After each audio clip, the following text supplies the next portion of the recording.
Cal, what happened? He's catching manhole covers. Yeah, Oh, and it decided to hang up on my ring. all right. Did you break anything? You all right? No. No. Tore leg? No. No, No, not even? just stitches. Oh, Is that all good. workers' comp? Believe me, there's quite a roadmap of damage there. I've been through it before. I hear you. We're okay. All right. Well, is that workers' comp? It is, but there's no time. I came back. Cal, does 2 hours. does it affect you drinking an alcoholic beverage? We'll see later on. Got it. Didn't while Test before he maybe, did it. if we can get out of here. He was doing real well. How he did it. I'm just checking, my friend. These are questions that I. Glad you guys are in a good Did mood. anybody laugh? No, Chris was with me. No laughter.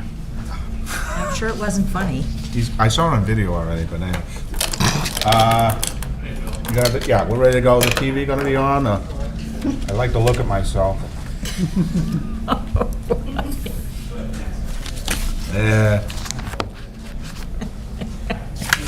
Smart TV. It's smart. It's wicked smart. Well, there you are, Jack. All right. Okay, with the hour being after 7, we have an open meeting, full board. First item minutes, Ms. Beatty does not want to vote on because she didn't read them. No, I did read them. You said you had stuff you I didn't. said, I believe I have something I want to add. I have to watch the tape to see. So we'll postpone that. Okay. Hour being after 7 o'clock, we have a 54 Peach Street residents hearing. Anybody from Peach Street want to talk to it as a resident? No. There being none, we have nothing from anybody? Okay, no complaints? Okay. Make a motion to release the bond for 54 Peach. Second. We have a second? All those in favor? Aye. Okay.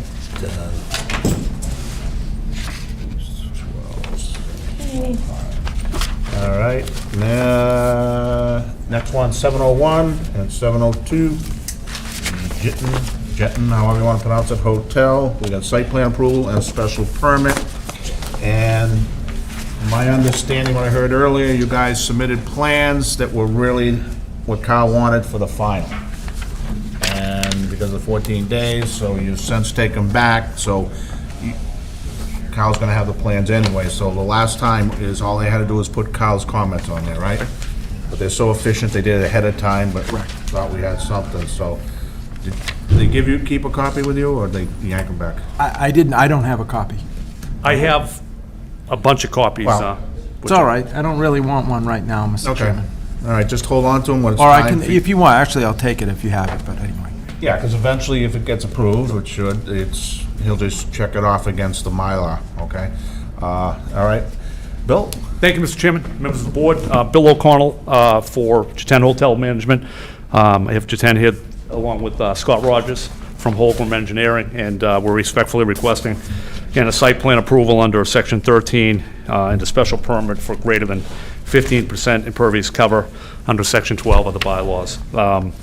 I know that Scott can speak to communications with the town engineer in response to his correspondence November 18th. The latest plans that I believe the board has are dated, the revision date of October 31st, 2024, and the town engineer had referenced some proposed conditions that we would agree to, and I think Scott had put on his latest plans, which you don't have in front of you tonight, but Hey. obviously we'll agree to all those conditions. Don't mean. We do have the latest plan. It's 11/25, right? Those are the latest plans, but I believe, my understanding is that the board is going to use the latest plans with the revision date of October 31st. Yeah, okay. It's just- Right. Yeah. Right, thank you. We have both of them, that's, yeah. Oh, great. That's yours. Yeah.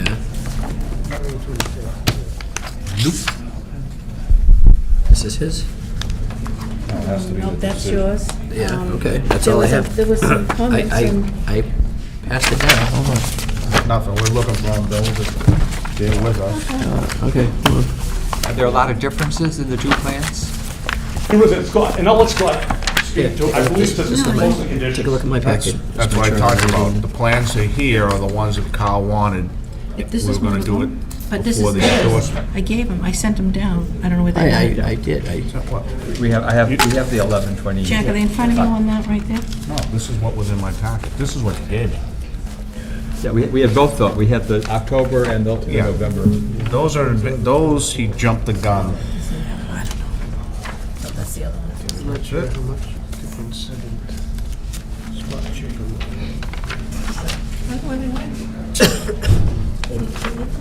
I swear I didn't. I had dinner tonight.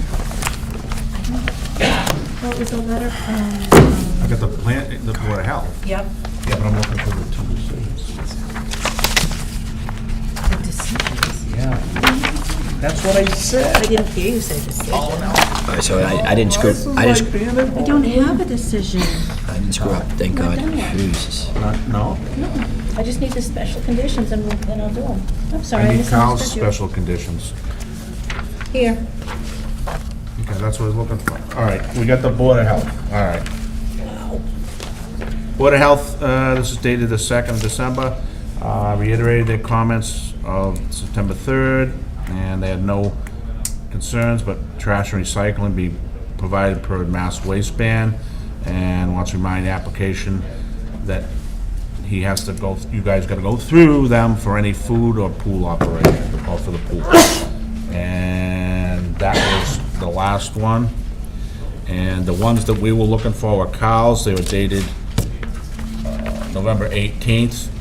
And this is where, Yep. the new plan is, will be, because it didn't make the 21 days, but it was just gonna be, what's supposed to happen is we were gonna incorporate these in our decision. They were gonna go back and put them on the plan before we sign. So, I don't know if you got yours, Kyle, or not. Yeah, Mr. Chairman, on my November 18th letter, which of course reflected the October 31st plans, all of the items listed in the letter are plan edits, except for item 17, where I recommend a condition. So I suggest that you make your special conditions all the items, and then put 17 on as a special condition on its own. Okay, you follow that, Kate? We have Kyle's general, and 17 is, That's the same thing you have, yeah, Jack, but I'm it's all his set here. comments. That they want to show the roof drains and how they're being routed between the infiltration systems. Right, they haven't figured that out yet, so we can put it on as a condition. We'll square it away somewhere in a building Inside the permit. building before it comes out. That, and where it goes, when it comes out, and which system it goes into. You understand that? Okay. So, and the other thing, the impervious, but given the fact that you're putting everything back in there anyway, right? All the water's going back. So what we discussed with Carl, if we can do that with the architect, we have two infiltration systems. He wants us to kind of look at splitting it and going a different direction. It might change one system, make it smaller, that one get a little bigger, but, Okay, that's underground, that's not necessarily us, so that's, right. okay. You all set, Kyle? Yes. John, do you have any questions, comments? No, I can't think of anything. Okay, Phil? I don't have any either. Catherine? Fine. You're fine. Do you have any comments? I do not. Paul? It looks pretty straightforward. Okay, and the other thing on the 15% impervious for your special permit is the fact that even though it's impervious, we're not losing it, it actually gets recharged, correct? That's for people to understand. It's not like we're letting more runoff go. It's actually getting in quicker, if you think about it. All right. Anybody from the audience have any questions, comments? If not, okay, make a motion to close. Second. Have a second? All those in favor? Aye. Okay, I'll make a motion to approve site plan case number 2410 that will include Kyle's standard sheet corrections and his number 17 special condition regarding the building roof drains. Second. Second, you following that, Kate? Okay. Second from Kate, all those in favor? Aye. Okay, I'll make a motion to approve special permit number 24-11 for the impervious. Do I have a second? Second. A second from Phil, all those in favor? Aye. Opposed? And we'll put the special condition 17 in that one too, because it does relate to the impervious. And That's it, unless you want to hang out. Thank you very much. Thank you. Appreciate it. Thank you, appreciate it. Thank you, Madam Clerk. One last time, Billy, come on. Come on, what are you gonna tell? Come on. Who am I? Don't do it. Who am I? Don't do it. Don't do Don't it, pay. Bill. Don't, Who am I? please, don't. Your Honor. Here come the what? Here come the what, Bill? Your Honor. Huh? Your Honor. Go back, Thank you. go Appreciate back it. and laugh in, Bill? Happy holidays. Take care, we'll see you. See you, Bill. Mr. Trench, do you want those plans now? Mr. Engineer, Jesus. The formal name. I'll get you. Did you read the Board of Health letter? Yeah. Okay, did you, okay, just make sure you got their, Yeah. if they were confused with that. Who was that? I did read No, it. the Board of Health. Oh, no, they just reiterated their Yep, comments September yep, 3rd. because they didn't meet, right, exactly. Okay, that's done. All right, it's 7:10, we have West End.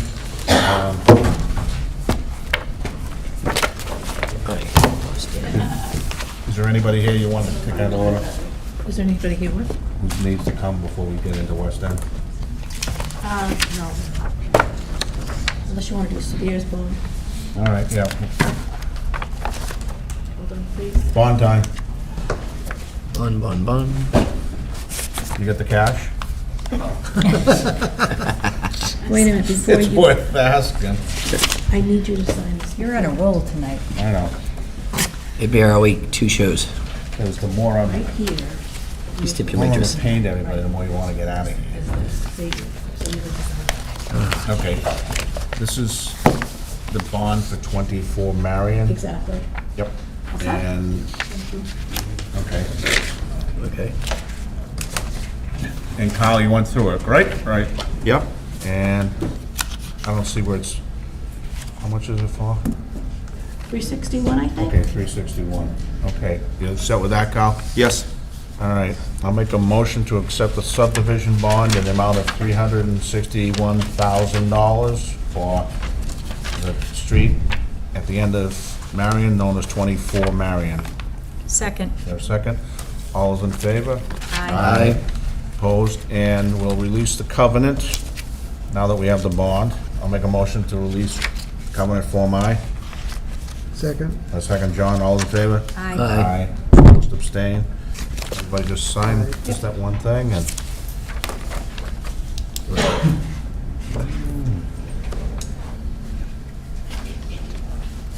That be it, Kate? I'm sorry? Is there anything, Garden path bond reduction, maybe? was there anybody here for that? I don't think If so. nobody's here, I'm Yeah, he not... might be. Oh, yeah, Ryan's here. Yeah, he is here. He is here. Oh, yeah, here's the subject. All right, we'll do garden path while we're here. Oh, that's right, that's... Well, Yeah, sorry. all right, garden path is looking for bond reduction, and the original bond was $358,000, and the bond reduced by $268,000, leaving $89,500 per Carl's calculations. Everybody know where garden path is? Alexandria Way, next to the junior high. Oh, That's a new one, yeah. All right, I've been by it enough. I'll make a motion to reduce the bond by $268,500. Second. Your second, Kate, all in favor? Aye. And that takes care of that. And nobody else On Tuesday. in the wait, Kate? I'm keeping it on. I guess You not. need to get this, down to the Okay. portion you do. I'm gonna catch up quick, I hope. Okay?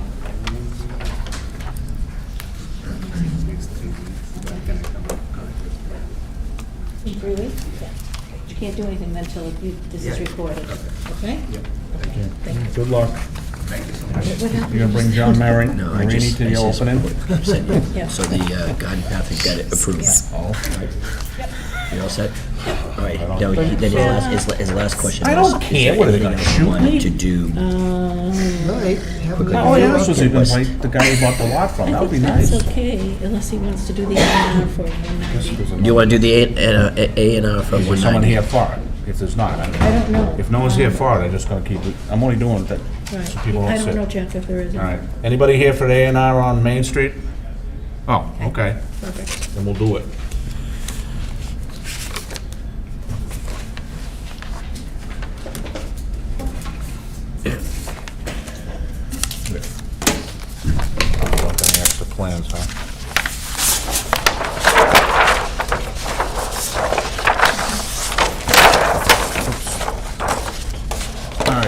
Everybody knows where this is on Main Street, right past Village Drive, right before you get to Pond.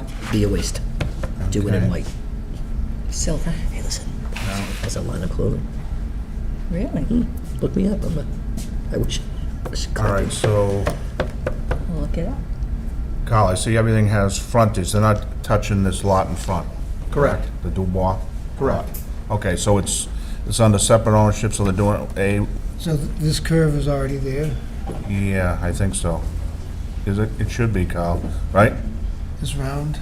Yes. That's already That, exists. this lot already exists. Yes. You're Yeah, not no, no. creating that. You're creating, you're essentially, you're splitting the remaining land. And it's still Oh, so dimensionally this within whole our- thing is being split into this and this? Is that what's being done? Yeah. Yes. Yeah, because originally they carved this piece out Yep. from this big one, and now they're leaving that and just divvying up the other Carving two. out that. Yeah. Correct. This and, well, No, yeah. one big lot and a little small one and that So one. essentially, they're creating this, but by doing that, you create this. Yeah, It's a play on words. all right. I like to play on words. So we got the frontage, we got the, everything else. This is not changing. We don't care about the house, how it's situated. Correct. Wetlands only Square to the feet. back? Yeah, but we don't care. It's somewhere in there, Yeah, so. I Yeah, there's a little I had pond. him add the zoning circles. okay, all right? yeah. And we had to change a note. There was an address that was labeled incorrectly, and put the no determination of compliance on. Those are the three comments I had why it didn't go the last time. Ooh, look at that. That's new. Big use space. We don't go boom, boom, boom. All Yeah, a right. little different signature block. I'll make a motion to endorse. that Second. plan. Second? Second at 190 Main Street. We have a second. All in favor? Aye. Opposed, abstained?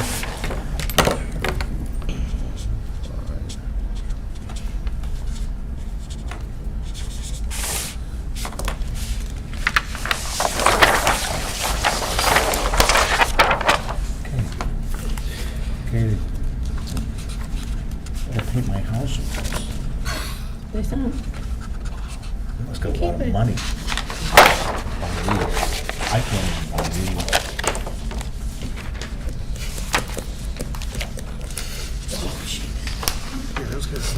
I'm good, thank you. Nothing, I actually ate a little supper, and I normally never do. I need you malnourished from now on. Thank you. My dog wants it too. All right, nobody from Hash Brown here, I assume, right? Nope. Wipe those out for now, Put the number up and, for you. all right. Thank you. You're very The welcome. hour being after 7:10, we have West End Spring West. The only thing I have, John, right here, and I have a draft decision. Okay.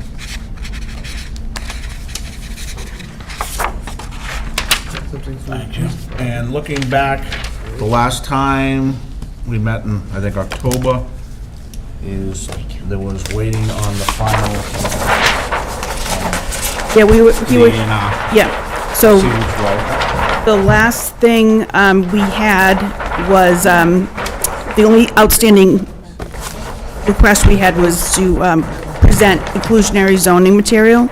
And so we continued and held this in bay until we figured out what was going to happen with the decision, if it was going to be appealed or not. And since it wasn't, I came back in on November 7th. We had the A&R plan endorsed, and that was recorded, the Norfolk County Registry of Deeds, the book 732, page 16, so therefore the zoning that was in effect as at the date we filed was January 25th, 2024, and because of that, I contend that we don't have to submit any inclusionary zoning material. There was nothing else we had open at that time, other than that, so unless the board has any more questions, what was that? From the police. You can see that? No. All right, goes back to October 31st. No, it doesn't. I think they just forgot to sign to change the date. Well, they could have sent it, but we haven't met since then for this, right? So, yeah, the police department says would ask adequate lighting for sidewalks, pedestrians. They also want a solar LED flashing cross light crosswalk light, like the same ones throughout the town, to be installed at the crosswalk by the MBTA bridge. So that's what they want. They have no other safety concerns. That's fine, we can do that. Put that in the You special, want to go down and say no to them? I want to see that. Okay, I want to see October 32nd. by the MBTA bridge, right, Mr. Chairman? yes, yeah. If you, it's Luke, Officer Luke Paulon. Luke does all the traffic, so if you're not 100% sure, but it said at the MBTA bridge, I think that's what we've been talking about on this all throughout. We do not have any other comments sent to us. Go down the board. Paul, do you have any questions, comments regarding West? No, not at this time. Okay, Kate? I do not. Phil? John? Nope. No, okay. I don't either. Any comments from the audience? Question? Okay, come on up.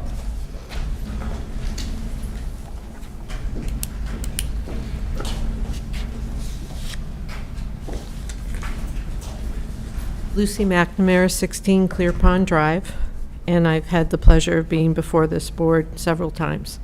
So in the beginning, I remember Catherine quoting from the draft of the master plan, and two people on this board know that master plan intricately. No, I In the didn't paragraph, quote- I have to correct you, I didn't quote the master plan. I have not endorsed the master plan, so I did not quote the master plan.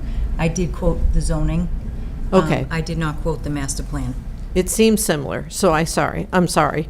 It did have a similar spirit, though, because in the beginning of the master plan, it says, preserves its small-town feeling, strong sense of community, the character and value of its built environment, and New England charm by managing growth with sound land use policies, respecting its longtime residents, and welcoming new people. It is a town that remains a safe and great place to bring up children. It's interesting, though, in the rest of the master plan, the expansion on what a small town feeling is, what a sense of community is, what New England charm is, would be important in this case.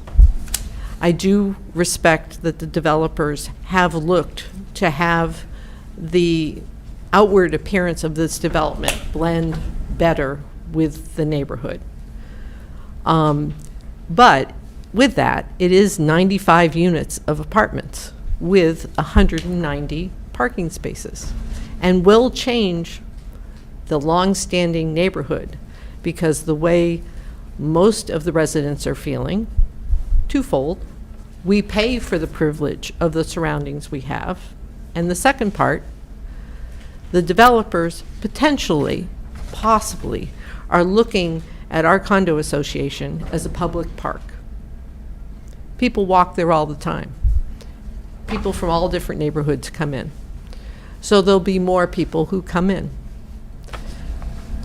The sense of our neighborhood will change. That small town feel that I bought my condo for will change. It's inevitable. Part of it comes from the state and their need to have housing close to major transportation connections. But there is no document that protects my neighborhood. I don't want to go down the path of not in my backyard, because change is inevitable. But there is a tremendous feeling of loss in this neighborhood, of the sense of the community that we have. That is irreplaceable. The other part of it is things can be legally right. They're not necessarily socially appropriate. The neighborhood has asked for some considerations. I do respect that safety is being addressed through the police department and greatly appreciate their input. There are a few other things we've asked. One is a consideration of time of operation. That particular construction area sits where 2 bus stops are, one for elementary school, one for the Aggies. It's an area where there's a lot of traffic, both pedestrian, and there will be more pedestrian traffic as this is established. And it will change a great deal. Now, I can't get in the way of progress, but I do want it noted what is being lost in this process. And I think I represent the neighbors in the 3 condo associations at Swan Pond and their feelings around this development. And I appreciate the attention of the board. Thank you. Thank you. Anyone else from the public? No, but do appreciate you doing all the stuff for the sidewalks and all that. I mean, you there, that helped us a lot. And even the police agree with you. Did you get your new traffic sign, the 25 yet? There is a town law that was voted several town meetings ago that prevents that sign from going up yet. Mr. Chairman, that's a little bit different. We would need to vote something locally to go to 25. And I found that it's 30 is the minimum, all right, without us acting on it. I think in 2018, they tried to get it and it didn't go, so 30 is the slowest you can Town go. meeting did not vote for it. Phil, you were there. I was there. Right. Yeah. There was concern at that time, if we made it 25, then anywhere in town where you wanted it 30 would have had to put signage. So there's a trade-off, and again, I don't remember all the debate at town meeting, but that was somewhat one of the points that was brought up at the time. It gives me something more to work on. Thank you. So I will work on that. But I just want to say one thing about the master plan. I was the chair of the master plan committee, and, you know, there's always a balance between growth and retaining the current so-called small town look, and I think that's what the master plan tried to do. That's what Walpole tries to do. And even like Swan Pond, if you look back 50 years ago, it was, or even more, it was a hill. And people who lived near there probably were saying, wow, what happened to my neighborhood?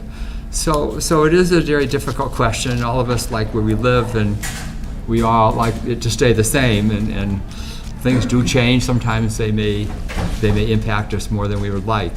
But you know, that's what happens. And then zoning-wise, this is an area zoned as central business district, so it's totally within the, you know, the allowable within our own zoning bylaw code. So, but you know, it's certainly thank you for speaking up and articulating, you know, a lot of good points. All right. Okay, no other comments? Everybody all set? Make a motion to close the hearing? Second. All in favor? Aye. Right. So before we vote, I'm not voting, I'm not even abstaining because I missed one, so it's like I'm not here. So someone else, let someone else make the motions and do that, I'll make a motion okay? to close the hearing. Oh, I can close the hearing. To approve the. Okay, all right. Yeah, to approve the. Okay. Okay. So first we're voting on a motion to close the hearing. No, we already did. We already did. Yeah, I did as a procedural thing that you can do. Now, Phil just made the motion. I make a motion to Approve. approve Second on that? the project. Second, who's doing it? Second. Okay, Mr. Chairman, yeah? outstanding, there was my October 18th letter had a number of items that could be, Oh. a couple of them are planned before endorsement, and several Okay. are conditions. So I would amend my motion to pending special conditions that come from Carl and any other special What's the conditions. date? It's what, October 18th, you said, Carl? October 17th, Mr. Chairman. Okay. There is also some overlap between the police request and it's also embodied in mine under the traffic impact study, comment 7 about the RRFB at the railroad bridge. So I would suggest that in that memo, comments 3, 15, and 28 are plan revisions, and that they be performed prior to, for the endorsement set. Items 3, 7, 26, 27, and 29 could be conditions, special conditions. Got all that there. And even though I'm not voting, I can still do this. Don't forget to put in the crosswalk thing. The police of October 31st as a special condition. And I think that was all we had, right? You all set, Kyle? Yep. All right. There you go, Phil, it's back to you. So I will amend my motion with the special conditions and the changes that are in Carl's memo, and also the crosswalk lights, Which is in my memo. which is also okay in your memo, yeah. And you have the second from what, John? Yes. Okay. Go ahead, Phil. Shall I say? All in favor? Aye. Aye. Aye. All opposed? Abstained? Abstain. And not part of it because of I missed one. So it's 301. So that's it. Can I just say something? So I abstained. I want to explain why. I've been vocal on this one. I haven't agreed with it from the beginning. I think it's too much, too close. I talked to town council about it extensively, and they told me I could vote in favor and make a speech, and I don't see the point in doing that because then I'm endorsing it. So I abstained because if I voted no in my eyes, it wouldn't have held up. So I'm just doing it to make a statement, this is too much, too close. I think it just put salt on the wound that one of the applicants' wives, last time they were before us with the other project, told us how they were doing such a good thing by doing condos and not doing this. Then they came back and did this. It's no reflection on Nadine. I think she does a heck of a job, but I just couldn't endorse it. All right. You got your approval. My advice would be run. Thank you very much. Okay, bye-bye. And don't forget, when you bring your thing for endorsement, all of Kyle's stuff's gotta be on it, and anything that was supposed to be on it. All right. It's. Thank you. Bye-bye. You too. Socially. With the hour being after 7:15, Because they. we have Winter Estates being presented by Gloucester Enterprises. You Bye-bye. too. Made sense, but it's just that last thing. Is that like the planning board has to go uphold, Yeah. this is solely, Okay, John, so Okay. we don't have a, this is the ad. right? Did we get the CADR? You know, who's going after this? Why you The ones that are supposed to be here 3 days ahead? Well, let me tell you, one time I tried to turn him in and Who said no? How is it the Caribbean? Good for you. Who? tried to turn, not tonight, on another, For us? he was supposed to turn it in.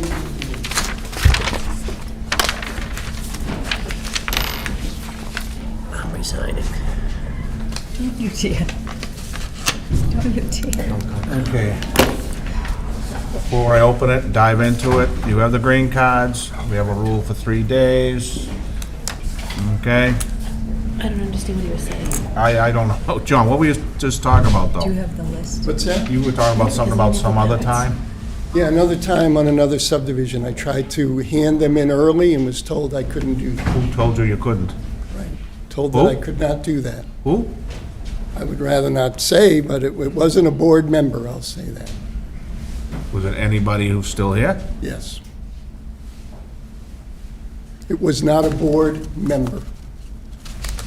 So, if If we don't have the list, how am I supposed to check them? Yeah, we need the list too, John. You have the list. I have the list, but I didn't do anything because I didn't have the green cards. So this is gonna go back All up. right, well, John, I appreciate, I never like it, it's just like the world today, sources say. I don't like sources, I like names, so. And being the chairman, done this forever, who told you no? I've never had to do that before. Every time It I've says it done a right in the book. subdivision. It says it in the book, whether it was done or not, we just want to bring it up because we've had more problems with other individuals, so I will warn that you're choosing to go ahead, right? So, that Hold on, is, Kate. that is a chance, who knows who will onappeal, but I just want to warn you, so. What'd you say, Kate? I want Kate to hold on a second. Take your I'm time. looking for the abutters Well, list. once she gets the list.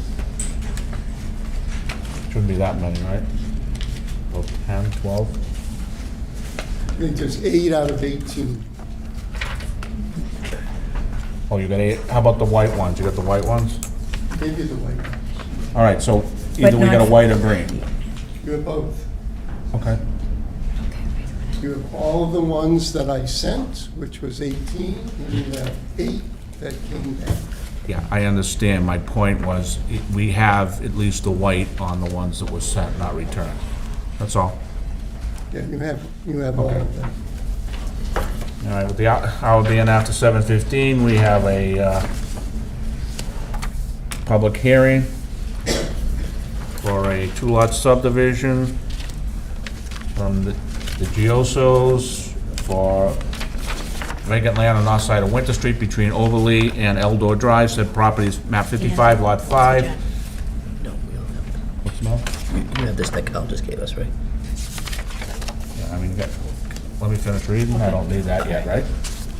All right, lot 55, lot 5, map 55, as prepared by Gloucester Engineering. So with that being said, John, you have a 2-lot subdivision, and if you know the drill, go over it with us, and then I'll read any of the comments we have, and then open it up to the public. Okay. Thank you, Mr. Chairman. My name is John Glosser, Glosser Engineering, 46 East Street in East Walpole, and I'm here representing Marco and Daniel Gioso. They both live at 5 Folletto Way here in Walpole. They are the siblings of Marco and Christine Gioso, who also live at 5 Folletto Way. And they have purchased the property formerly owned by Charles McLaughlin. Doesn't have an address, but what we use is it's the land next to 215 Winter Street. So I have, in this plan, at least there was a 4-lot subdivision that the board had seen and voted tentative approval on for the same parcel of land. So I'll just start with the existing conditions plan. Those of you who may not know where the property is, if you came from 1A and were heading towards Summer Street on Winter Street, and as you come down come along, you sort of start to go down a hill, and it turns hard to the left. Before you get to Eldor Drive, this is the property. It's kind of hard to see, but it's just between 2 houses that would be on your left. It's just past 215 Winter Street, and maybe 300 feet or so short of Hollowdale Road, which would be on your right. So this is the property here. This is 215 Winter Street here. There was left for the property, a 46-foot wide right-of-way with 2 30-foot radius roundings, which is the current requirements for the laying out of a road in Walpole. And so here's the boundary of the lot. It's about 7.5 acres. What's in yellow here is wetlands that were delineated by a wetlands specialist. And the remaining parcel, the remaining of the lot is upland. So this land kind of jumps up a bit of maybe an old esker or something, and then this land is kind of more or less level, sort of sloping towards the wetlands.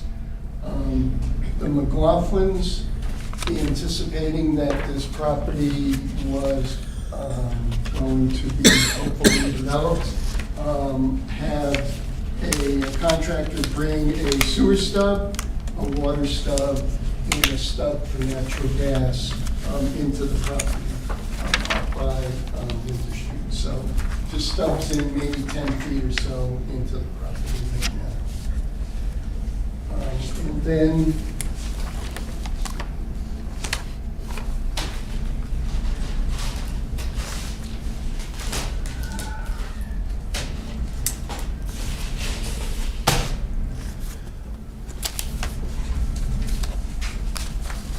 so this plan, I'm just showing the two lots. So here's the stub between the two existing houses. We're going to create a cul-de-sac, which meets the rules and regulations of the planning board. In other words, it has 52 feet radius, and it has a 30-foot rounding here. And off of that, oh, by the way, probably should have mentioned this. This is Residence A zoning, so 30,000 square feet and 150 feet of frontage. And it's also in the Water Resource Protection Overlay District Area 3. So what we're going to do is create two lots. A lot to the left, which would be to the west. Lot 1 is a little bit more than 5 acres, 5.06 acres. And then the lot to the right, Lot 2, is a little bit more than 2 acres. It's 87,301 square feet. Both of the lots have frontage on this proposed street, which we call Gioso Way. And obviously both of the lots have minimum, more than the minimum of 30,000 square feet and more than the minimum of 18,000 square feet of upland area. So those are the two lots to be created. And then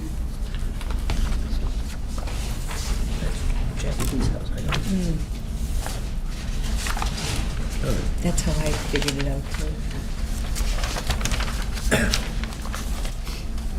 What we would like to do, and there's going to be some revision to this based on conversations with the fire department, is we'd like to create a private street for the two lots. We're showing it on the plan that was submitted to the board as 16 feet. The fire department is requiring 20 feet. So it'll be widened out to 20 feet. This is going downhill the whole way. We're showing it at an 8% slope, and I'll get into the waivers in a few minutes. We're showing it at an 8% slope, ending here where then this will be the driveway for Lot 2, and this is the driveway for Lot 1. Again, we're showing 12 feet wide driveway. Fire department says 20 feet wide. So when we come back, they'll be 20 feet wide.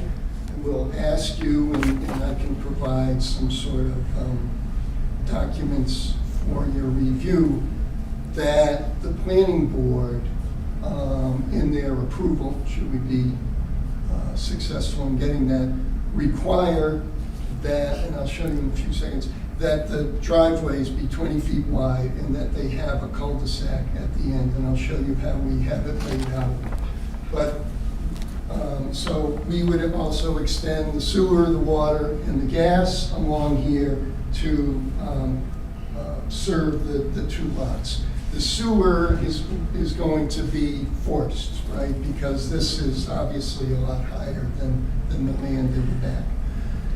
But this is not something that's not done in Walpole. It's done, wouldn't say often, but it's done. There's plenty of these, what we call Environment 1 type sewer pumps in the town. And for drainage, there's an area right here where we're going to create an infiltration basin. This basin will essentially be vegetated. It's not going to be a body of water. It's going to be vegetated.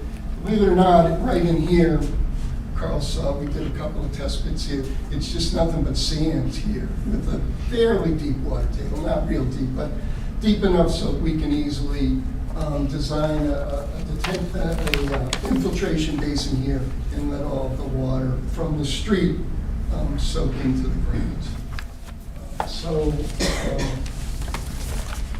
The other thing that I think might be important to the board, which I have copies, if copies weren't given to you, but I know you asked for this in the past, and that is a proof plan. So it's similar to the preliminary plan that we presented to the board, and that is we're taking that layout that we showed you with the street, and then we're just showing a street that's 26 feet wide with a 44-foot radius cul-de-sac, sidewalk on one side, and saying that if we had to, we could create a street that would meet the regulations, but at the same time, then the town, gets to own it, plow it, maintain it, whatever. For 2 lots, alternative might be more palatable to the town. So,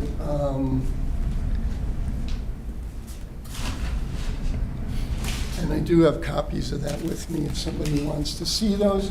So this is or the Giosos and myself, what we envisioned the property would look like in the end.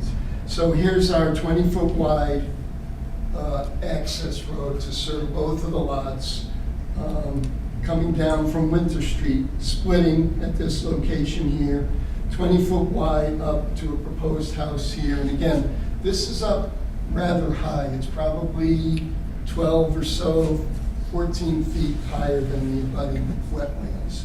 So we level this off and put a cul-de-sac here. Has a radius of 42 feet. It's 20 feet wide. A planting area in the middle. And, if the Giosos want to take the curse off of this, I would suggest they do like brick pavers or something around the inside, maybe around the outside. If you do 3 feet on each side, now you're paved per portions, only 14 or whatever feet you want to sort of have it, just to kind of take the curse off of the asphalt look of it.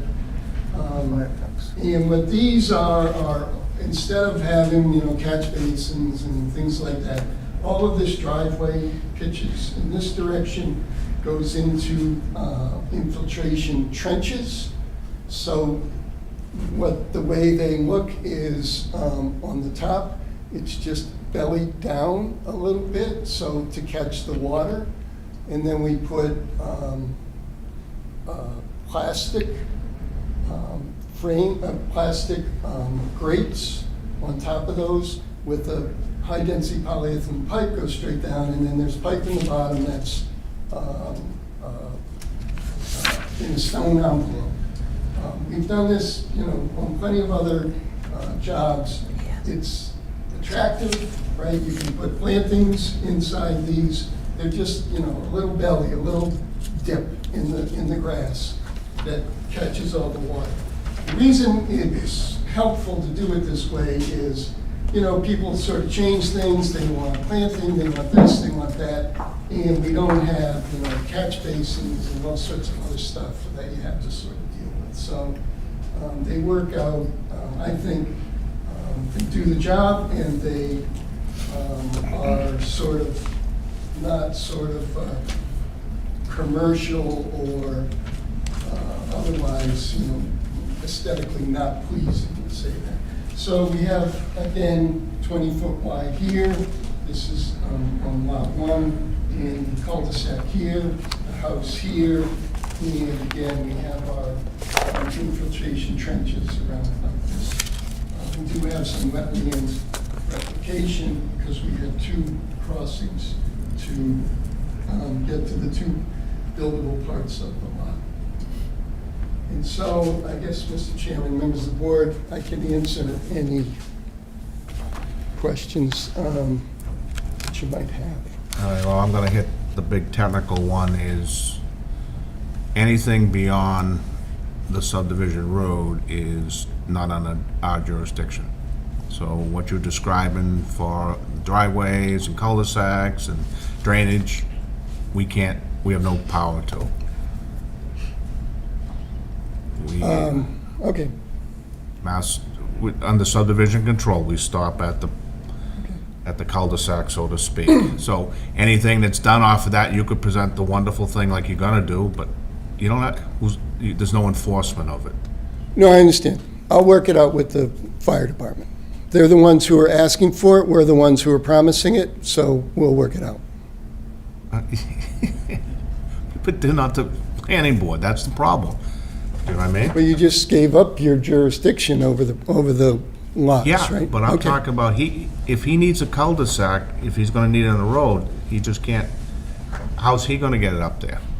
You're gonna have to work, someone's gonna have to come up with something that says you can do this. I think you can do it. I think it's been done before. There's a thing called conditional approval. You can condition this any way you want. But we can't, I can condition, put a high-rise, but you don't have to build it. We stop at the property lines on the road. That's all. I'm just getting concerned, John, and you talk about all this stuff. Now, the other thing is your retention basin on the plan that we're dealing with, does that take some of the drainage or not? This detention basin takes the drainage from the road. But it doesn't take it from the driveways at all? No, from the driveways are those trenches that are, So everything, we don't have to worry about that. So the only thing I see right now that is a potential is where you're putting the cul-de-sac. So, like I said, if they never built them, but built the road, it would be self-sufficient, right? if they never built, They never built the driveways, never did anything, that subdivision Right. road will function. right, if they built the road and the catch basins and all there, the roadway drainage is handled through that basin there. We don't need the other basins. Well, I'm looking from the technical aside from that typical planning board stuff is putting the cul-de-sac up there is going beyond what we even deal with, so. I just wanted to bring that out, so. I'll read the comments we have, okay? We had one from the fire department, but I didn't see it in here. I know we all got it emailed. You did? His? No. I think I have it, Mr. Chairman. He sent 2. I didn't see it, but anyway. I've got it, Mr. Chairman. You do? Okay. First one is a copy, I actually went to you about Winter States, thank you, from Landis, but that's in your ball of wax, Bailey, whatever you want to call it, right, John? Yes, it is, and so, in that same vein, I will not be asking for this hearing to be closed tonight because we want to make sure that we don't have to come back in front of you after the fact with changes that are going to be required by the Conservation. So we already met with the Conservation Commission, and we're pretty sure we know exactly what they want, but I would rather hear it from them so that we're not coming back in front of you after you've closed the hearing. So I'll be asking for it to be continued. We're meeting with them next week. So originally with them, I filed just the roadway, and they asked for some changes, some additional information on the wetlands and the wetland flags. And then, since then, I filed the notice of intent applications for the individual lots, so they haven't opened the hearing on that. They will open that next Wednesday. So, you know, it's going to be a little bit of a work in progress, but, you know, we'd like to work with, obviously, with both boards and with the fire department, because they're the one who have, you know, also a large stake in this project. So if I understand, we couldn't close this until you get your free and clear for the 2 lots from Concom, right? You mean with the Conservation Commission? Yeah, I'm sorry. Yeah, Concom. You could close, but I'm right now, I'm uncomfortable that if you closed now, that there would be changes to the plans that then would require a modification, so why close? That's when it's getting, at least in my little brain here, it gets a little sticky, because all of a sudden you gotta move the road, you gotta do the cul-de-sacs, that's out beyond us. That's why this is a new adventure for at least me. To me, the cleanest is you get the lots done, everybody's all approved, and you never have to move anything. Well, that's what that's what we're gonna have. So when That's our goal. When your is- goal is, when you close the hearing, you already have the approval from Concom for the 2 lots and the road. Okay, that's what I Yeah. was driving at. Okay. Yeah, right, I think that's in everyone's best interest, rather Yes, than. yeah. Right. Okay, I got a couple more, I don't know if you've seen it, Board of Health, dated December 2nd. They want to reiterate the motion from the 19th of November, that they do not approve of the plan because of its impact on the wetlands and any potential health concerns related to mosquito-borne illness. Now, never seen that one before. Does not approve the plan, but do you have an issue? You got a problem there, John? Well, I mean, from a legal standpoint, since the Board of Health I is at think, the top of the again, I food chain. think I'll make an appointment to go see them and talk to them about this. I don't think that the planning board really wants to vote approval with that letter in the, No, you don't, yeah, because this means this trumps anything we do, okay? I know you understand that. I've never seen it written quite like I that. haven't either. Usually it's like we don't support or whatever, but this is, we do not approve. I haven't either. And I'm not blaming anybody, but usually they do let me know when they're gonna talk about these things so I can attend the meeting, but I was not aware, so. Okay.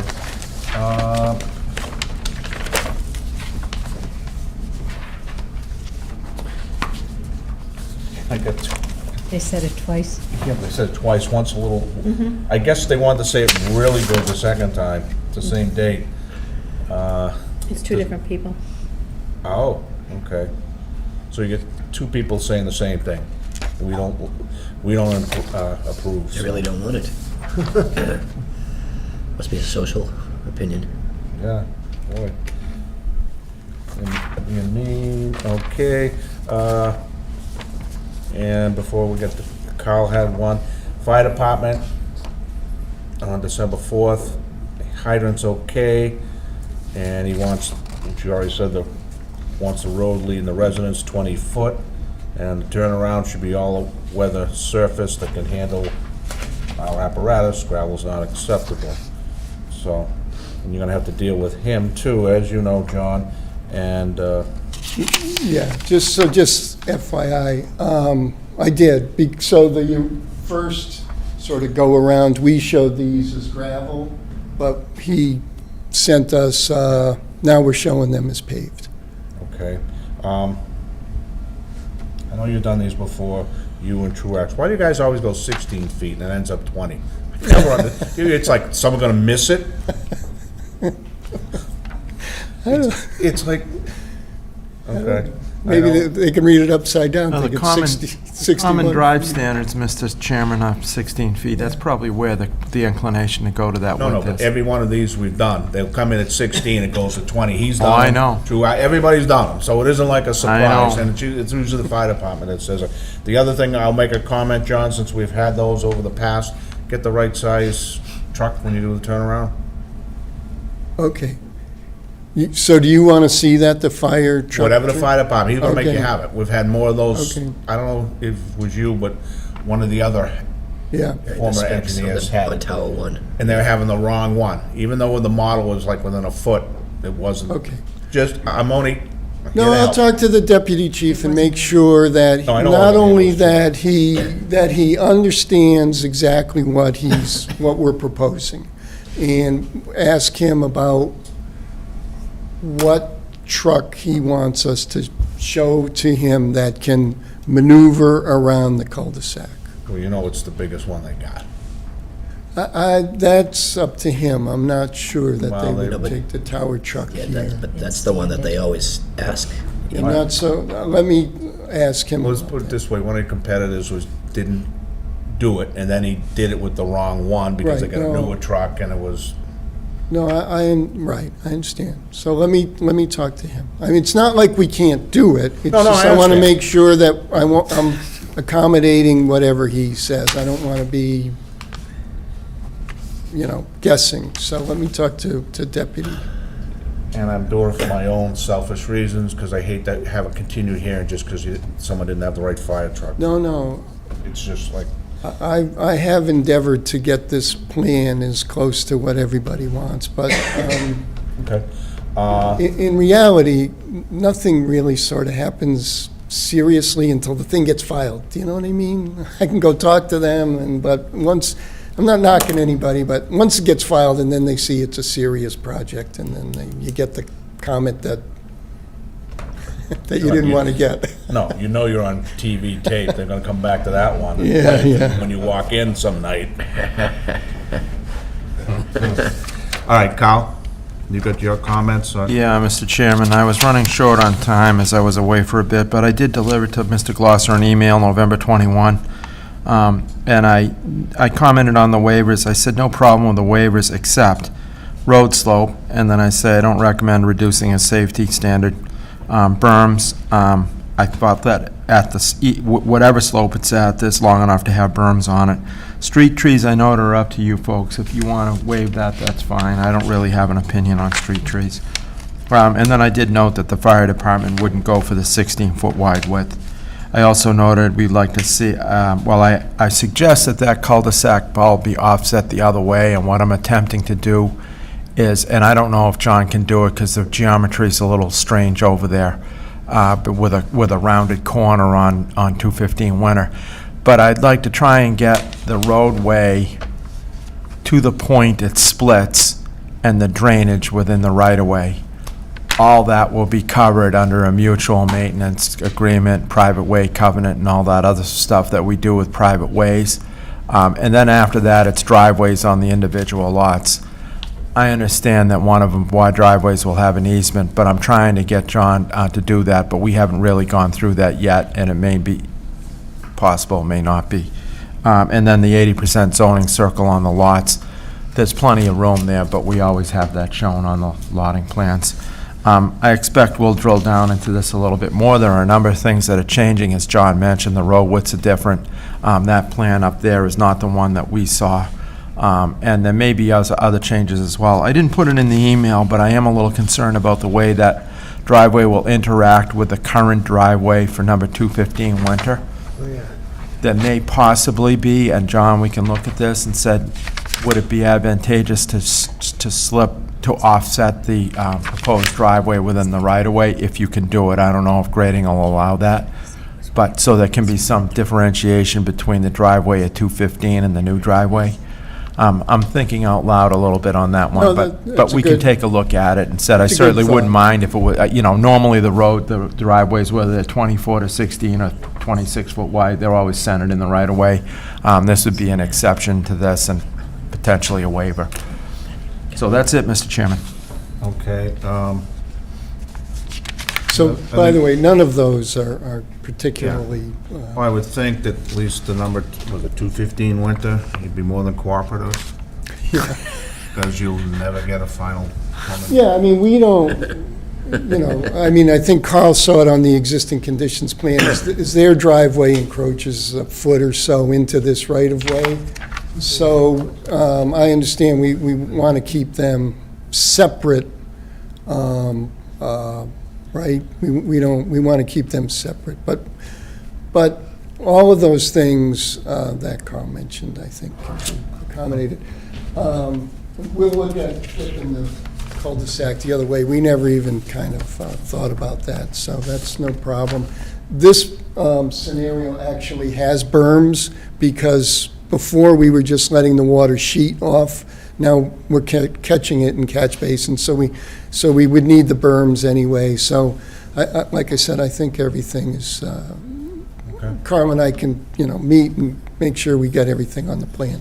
All right, before I open up the public, I'll start with Paul. You got any questions, comments? I just asked about lights. I know it's a private way, you don't have to, but is there any, John, any talk about having a street light now? And then the question is, 215 and so forth, would that be too much in their backyard, shining on their house? But Well, so we asked for a complete waiver from that, but certainly, we would probably, we can come back maybe with some sort of less, not intrusive, but, something that less than the town does. In residential zones, if you had a parking lot, your light can't be more than 15 feet high. So maybe we have a couple of lights, that are a little bit lower, and we can put them along the driveway. And I'm sure that the Giosos are gonna want some lighting along their driveways, but I think it probably does make sense to. I'm just thinking, because again, if you were walking down there, you're curious and so forth, although it's a private way, somebody walks down there, they hurt, there's still public safety that you want to consider. So I just didn't know if some type of lighting just to illuminate that it is a street. Right. And then once they do, what they do on their driveway is up to Right. them. Right. I can consult with a lighting engineer to see exactly, what would be the best thing to put there. All right. Okay. Just curious, how long's that driveway?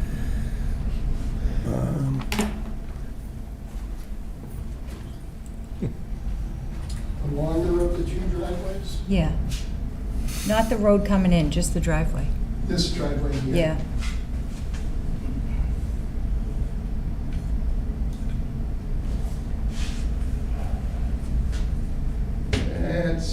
So there's 480, so let's say 500. So it's about 580 feet long. So just to give you some perspective, my driveway's 1,200 feet long. So How did that happen? it was there when I bought the house. Grandfathered. I don't have anything. Phil? So you're not, you can't, or you're not looking to do septic systems? You're looking to do the sewer instead? So in Walpole, your leach field has to be 150 feet from wetlands. The state is 50 feet. Walpole, 150 feet. So sewer would be the best option here. And, I wasn't exaggerating. I mean, if you went to Warren Lane off of North Street, there's 7 or 8 houses in there. They're all on grinder pumps. They're not on, and there's plenty of other places in Walpole where multiple houses and even multiple family houses are on these Environment One grinder pumps. So they're very efficient. And they have valves to make sure you don't have backflow? Right. Yeah. Right. And so what we do, I don't know, what we do is, there's a company, FR Mahoney, and so they're the local supplier and maintenance people for these, but they also have the software. So we just send them the information and they design it. They tell us, how big the pipe should be and this and this and that. And we usually consult with a local guy here, Jay Hockman, who lives right here in Walpole, as far as the valving and the type of valves and other things that he suggests, because he maintains them himself, his company. So he knows the ones that are cheap and break, and we don't want that stuff here. And do they have battery backup, or? They do not have battery backup, but most of these houses these days, and I can talk to the Giosos, but most people have whole house generators now, so it's probably not going to be an issue. If they use E1s, they have, their control panel has a plug for a generator, so you can plug a generator into them, but they don't come with backup power. And then I agree with Carl on the slope of the road. Is it possible to fit in six? We'll look at the 8%. I did send Carl 6%. something, and I can, I can tell you, but we'll try to do the 8%. But, the only town that abuts Walpole that is less than 8%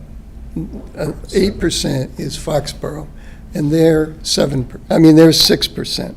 But if you went to Mass Highway, right, for this type of street, Mass Highway says you would use 8% in what they call level terrain, 11% in rolling terrain. So I don't know if this is level or rolling, but in either case, 8% would be fine with Mass Highway. Dover is 10%, Westwood is 8%, Norfolk is 10%, Norwood is 8%, Canton is 8%, and Sharon is 8%. I don't know where the 7% came from. So it seems to me it's a little conservative. And the fire department doesn't have a problem with The fire department didn't, I mentioned this to the deputy, I'll mention it to him again and see what he has to say. But at the same time, I think we can probably accommodate the board and go with the 8%. So I we mean, might, with the 7%, I'm sorry. if you will, Mr. Chairman, through you, of course, we might as well get this out of the way. I'm not going to tell you it's okay to waive that. You can do it if you want, and I'm not going to sit here and scream and yell and write letters about it and whatnot, but I'm not going to say it's okay to waive your own safety standard. You guys can make that judgment. Yeah, so the 7% and the 6% and even these other 10% and all, they're based on 30-mile-an-hour streets. There's no way we would expect somebody to drive 30 miles an hour down the street. We would put up signs telling anybody who's driving down this street that it's a 20-mile-an-hour street. I mean, we're asking for it to be a private street, so we would like to see it be a 20-mile-an-hour street. But even at 30 miles an hour, these other towns are saying it's more than 7. But let us see what happens. I know my guy who drew this was complaining, but let me see. We had a different scenario when we first drew this up. We were taking, as I said, we didn't have berms, and we were taking care of the drainage by letting the water go down the side slopes and then catching it at the bottom and bringing it down to here. Now we're not doing that, so maybe it doesn't make any difference now anyway. So let's just take a quick look at it.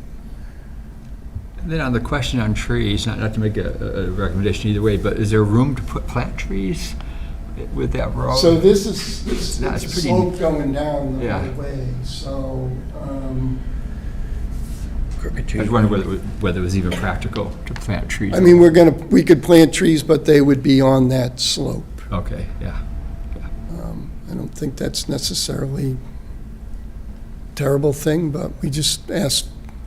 And then coming out onto Winter Street, there's no, there's no issue with visibility or anything? With sight distance, no. I mean, And it's there just is talking 2 cars or something a day, or, 10 cars a Right. day maybe, or something Right. even less. Yeah. Right, but we want to be able to see 200 feet in either Yeah, direction, yeah. which is not a problem. Yeah. Okay, that's all I have. John? Well, Carl's already touched on a couple of the subjects. The rounding at the front going, and the neighbor's driveway coming right through your road, it looks like. I think that needs to be addressed. The slope. My question is the as-built or the non-waiver plan compared to the other one. Your cul-de-sac is inside of your drainage basin.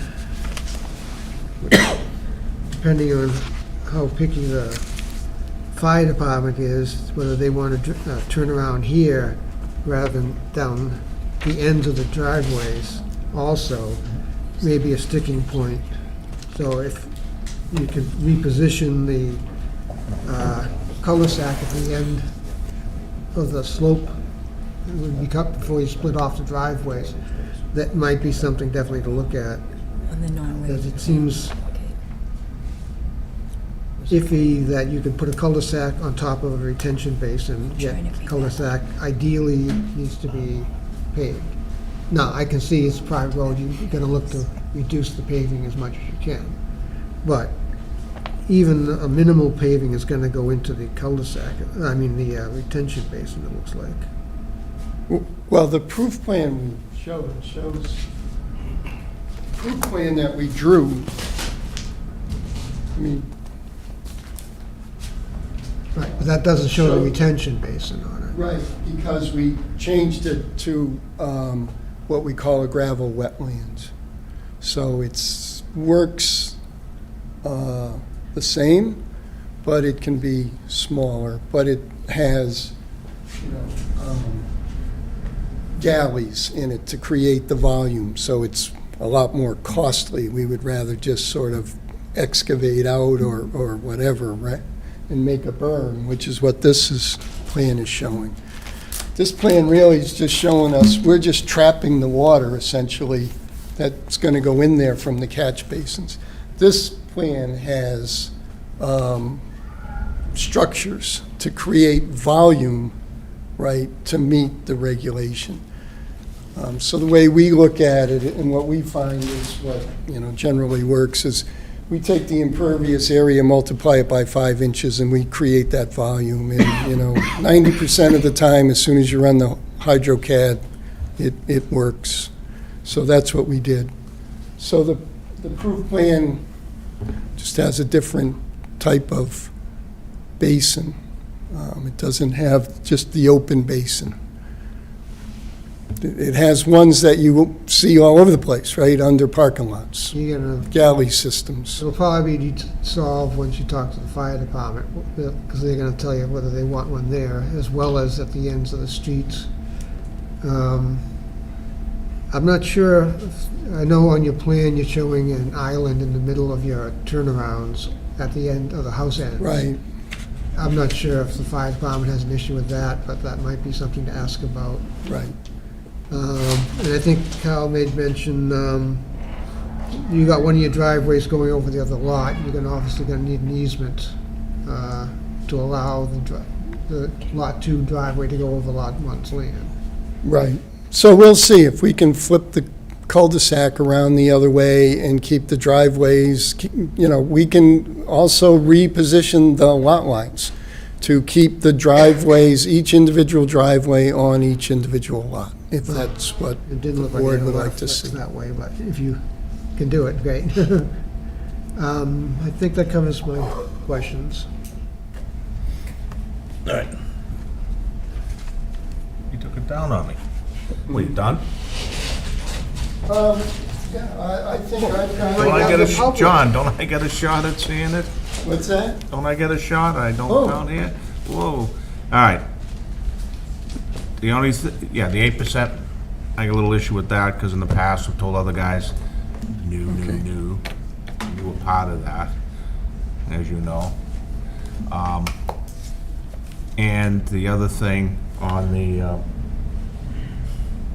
I'm not gonna have any other comments, because you gotta redo a bunch of stuff, so whatever I comment may be wiped out after it goes to the fire department, go through it with Kyle, so I ain't gonna get too much into it. But you said Dover has 10%, huh? What are the lot size over there, though? Wanna go 10 and have the lot size like Dover? We have pretty big lots here. We have pretty big lots. We This have a reminded me of 5 acre lot. town in the- meeting when the teachers in these get this much, same thing. It's like, you wanna reference Dover there? We'll go to, I'll give you 10% and put the same size lot. Probably wouldn't be big enough for one on this one, but anyway, I'm not gonna give you any more comments or whatever. There's nothing, like I said, John, you gotta go through a bunch of stuff with Kyle, gotta go see the fire department and so on, so. And probably talk to John Lee too, right? Yeah, I mean, If there's any, yeah, just, so the next time you come in, you're almost there. yeah, I mean, we knew that, we didn't want to go to them and say, hey, you got to move your driveway. We just, I think what Carl's saying is we'll just slide our our driveway away, it's just encroaches a foot or two, maybe a little more, onto this property. We're just going to slide our driveway away from Yeah, but his. that was a relative, right?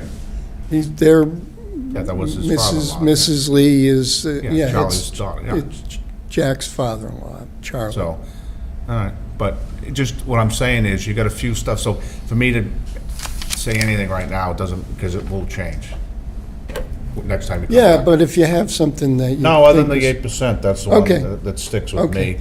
Street trees, I don't want to get into that again. I mean, would you like to see, I can put the street trees on there, if that's gonna be a project killer. Charging stations. No, John, Okay. the street trees never made any sense. Yeah, okay. Because they wouldn't let them put them on town land, you have to put them on someone's land, and you have to have somebody go around and get signatures from Yeah. the owners and Yeah. forge them. I mean, I didn't say that, did Yeah. I? Yeah, we know who that was. But anyway, no, until street trees, I don't really care, because you know Okay. what? The individuals tend to put what they want Yeah. better than what that's- you have there. That's 100% true. Yeah, so, I'll open up to anybody in the audience, questions, comments regarding this? Come on up.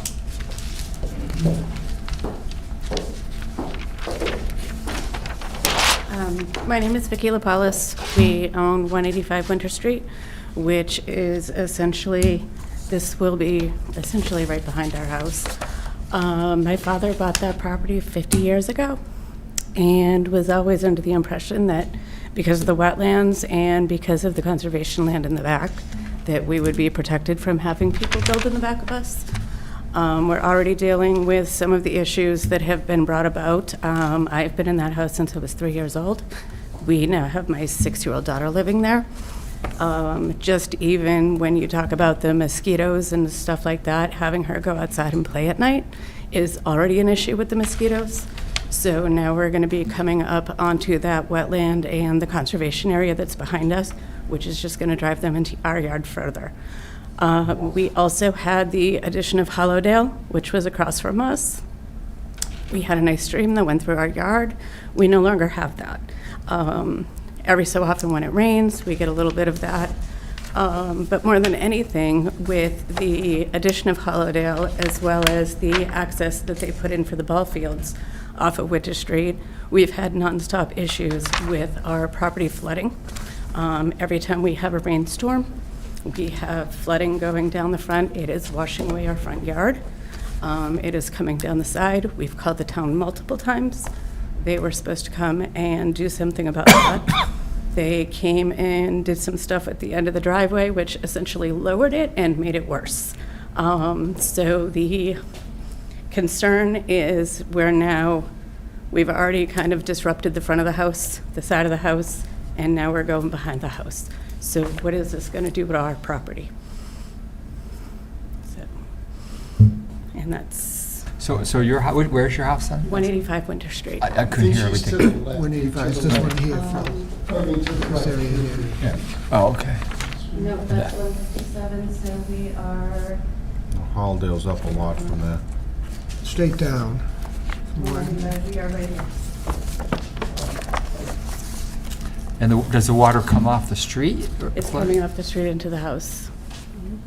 And that has changed, it sounds like? That has changed since, it started when Hollowdale was put in, but it has gotten extremely bad since they put in the access to the ball fields. So we've lost about 6 inches in the front yard. Our walkway now has a hole underneath it from all the water damage. So, do you know what it is? So there's a low spot in Winter Street. And you have a easement, I believe, on Correct. your property, and they have a pipe, but it doesn't go all the way to their rear lot line. So if you would let me, all right, I can take a look at We it also with talk you. about the light pollution as well, and that's another thing that we're dealing with. So now we're going to have multiple houses in the backyard. We're already seeing the lighting that's starting to come from the development that's off of Summer Street. You look at the backyard now, and it looks like we live in a city.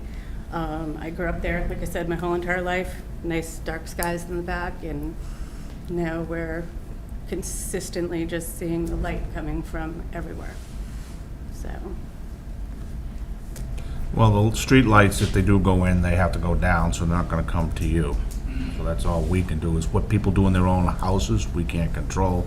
Actually, we don't even control what the houses look like, we only control that little bubble and the street there. That's all we deal with here under subdivisions. Right. I would just say, right, I'm an engineer, I would gladly look at your drainage issue. Whose and pipe see if is it, There's a John? way Towns? to fix it I'm sorry. with the town engineer, all right? Because I see one problem, and that is that The drainage the system pipe- on Winter Street, all the catch Well, the basins are concern is, tied yet in. again, we're going and abutting right up to those wetlands, and Go beyond it, yeah. it, Right. we're talking drainage, we're talking, you know, all these Right. basins and everything else. But there's What's a it gonna dump do out to our back. property? Right. We've had that property for 50 years, and we're getting more and more water every time they build, so. And So- mosquitoes as well. Mr. Chairman, I can address a couple of things, as I perhaps know more about it than I want to. The initial drainage for the fields was misdirected. We corrected that, so there was in November, December of '20, there was an awful lot of water down in Winter Street. I'm sure it ran onto your yard, and that's all been straightened out. There's no discharge now from that. I have video from last week. That may be, that's street water, and I agree that driveway, so sewer was installed out there, things changed in the roadway, the driveway was not, it was too low, they came out, removed it, put it back in too low, so that's on us, all right? Beyond that, I don't know what impact Holidale had on it, if its basins don't take any water or not, but there's nothing else coming off of the fields up there, all that discharge is bone dry or it goes into the street system. That driveway is too low, that's part of the problem. Like I said, I have video of the water coming down into our driveway. It's a puddle. You can't even walk, I mean, just even walking up to our front door now, you're slushing through 3 inches of water. Yeah, the solution's gonna require elevating that driveway, and there's gonna have to be some berm down there to keep the water out of your yard and into the catch basins on the street. Is the water coming in your house too, or it's not? We've had some in the basement into where the garage is, but that's been, it has to be a really large amount of rain at that point. So it might be good to take up John's offer and do a walkthrough. I'd and gladly look at it and Yeah. and see if I can come up with some solution. All right, just so you understand, we can't do anything, but where would you start, Cal? I'm aware of it. Took months to get the driveway redone the first time. We'll see what we can do. It's going to be very difficult to get that done now with the winter cut in, but we'll see. Your next step would be every other Tuesday night, right here, the road commissioners, called the selectmen. They're the ones who actually could direct Kyle and everybody else to do it. So that's where, if you get no, not that Kyle's not gonna help you, but his hands might be like that. So what do we, just take it out and put it back the same spot? Or did we go even lower, worse? It made it worse. They went lower.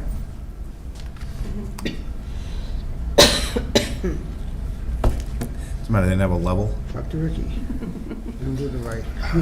Okay, well, Kyle's pretty good at helping, but if you don't, you know where the final is, go see the select board and start with Mr. Johnson on that, especially after they made it worse. So, Yeah. okay. Thank you. Anyone else?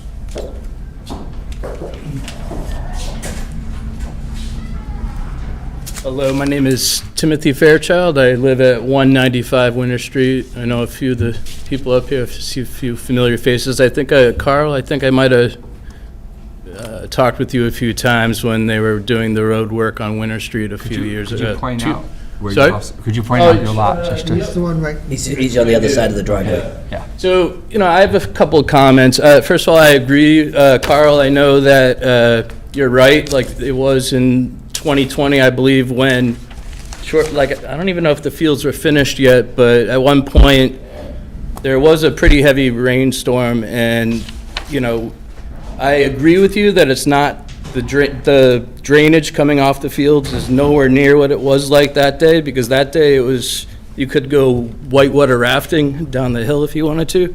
But the fields have changed the way that water runs down the street, and you can't deny it.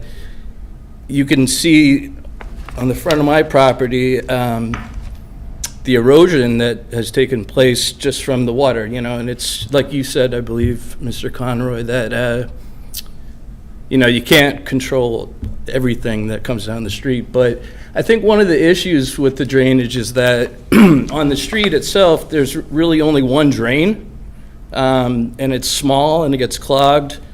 And so I think with this street, Gioso Way, it's going to go at that grade that you guys are talking about. There's going to be a lot of water going down there.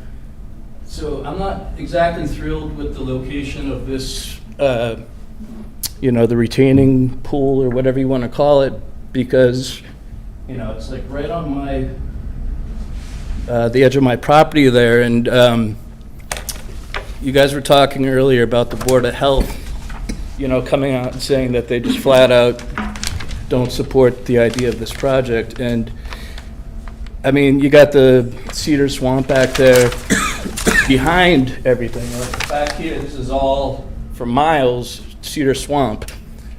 This piece of land, I spent a lot of time walking in the woods during COVID back here, and it's raised up above the wetlands, but here there is like a stream that goes, as far as I can tell, it eventually works its way to the Neponset River.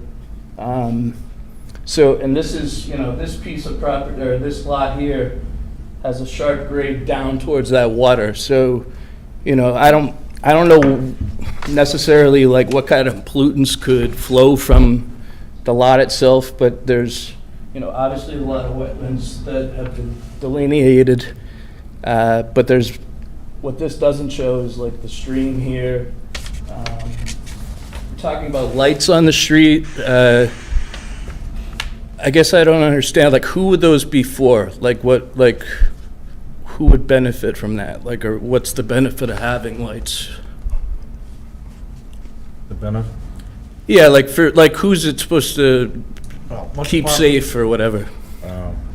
Once upon a time, they were on phone poles, and they used to spot them afterwards, and we really weren't involved. Now, everything's underground, so you gotta buy the poles, and I don't know, on something like this, not necessarily anybody. 'Cause you're gonna have a driveway that's, 500 feet without requirement of streetlights, so. For two I don't care if they have families? streetlights or not. For two okay. To And me, then- if it was my subdivision, I'd put those nice little ones, little fancy ones, like you put in your front lawn. I mean, that's fine, like, for where you live, but like, I don't need a light down here, No. Who needs a light there, Now, the point you're bringing about the, what do you call it, the retention basin, you probably want to go to the next Concom. and Yeah, ask I'm them going about to, it. then I'm gonna speak with the Board of Health also, because, when they're talking about, from a health standpoint, like, it's not healthy for people who are living in these, existing houses, but, I mean, back here, like, it's like malaria central. Like, I don't know who would want to live back there. It's very, very, very swampy, and a lot of mosquitoes in the summertime. But anyway, also, you were talking about trees on the street, like, and how nice that would be, but unless, not for nothing, but I don't want more trees. Like, I already have enough leaves to clean up every year. So, I mean, again, I don't know who that would be for, like who, there aren't trees there now, so I don't know why we need to have them after the fact. And then another point is you guys were talking about the Lee's driveway and how, let's move the road over. Well, that's great, but that's, basically from a selfish standpoint, that's moving the road towards my house. And there is the right of way, but it's not very wide to begin with. And so, I would rather not have the road any closer to my property than it needs to be. So those are just some of my concerns. Okay.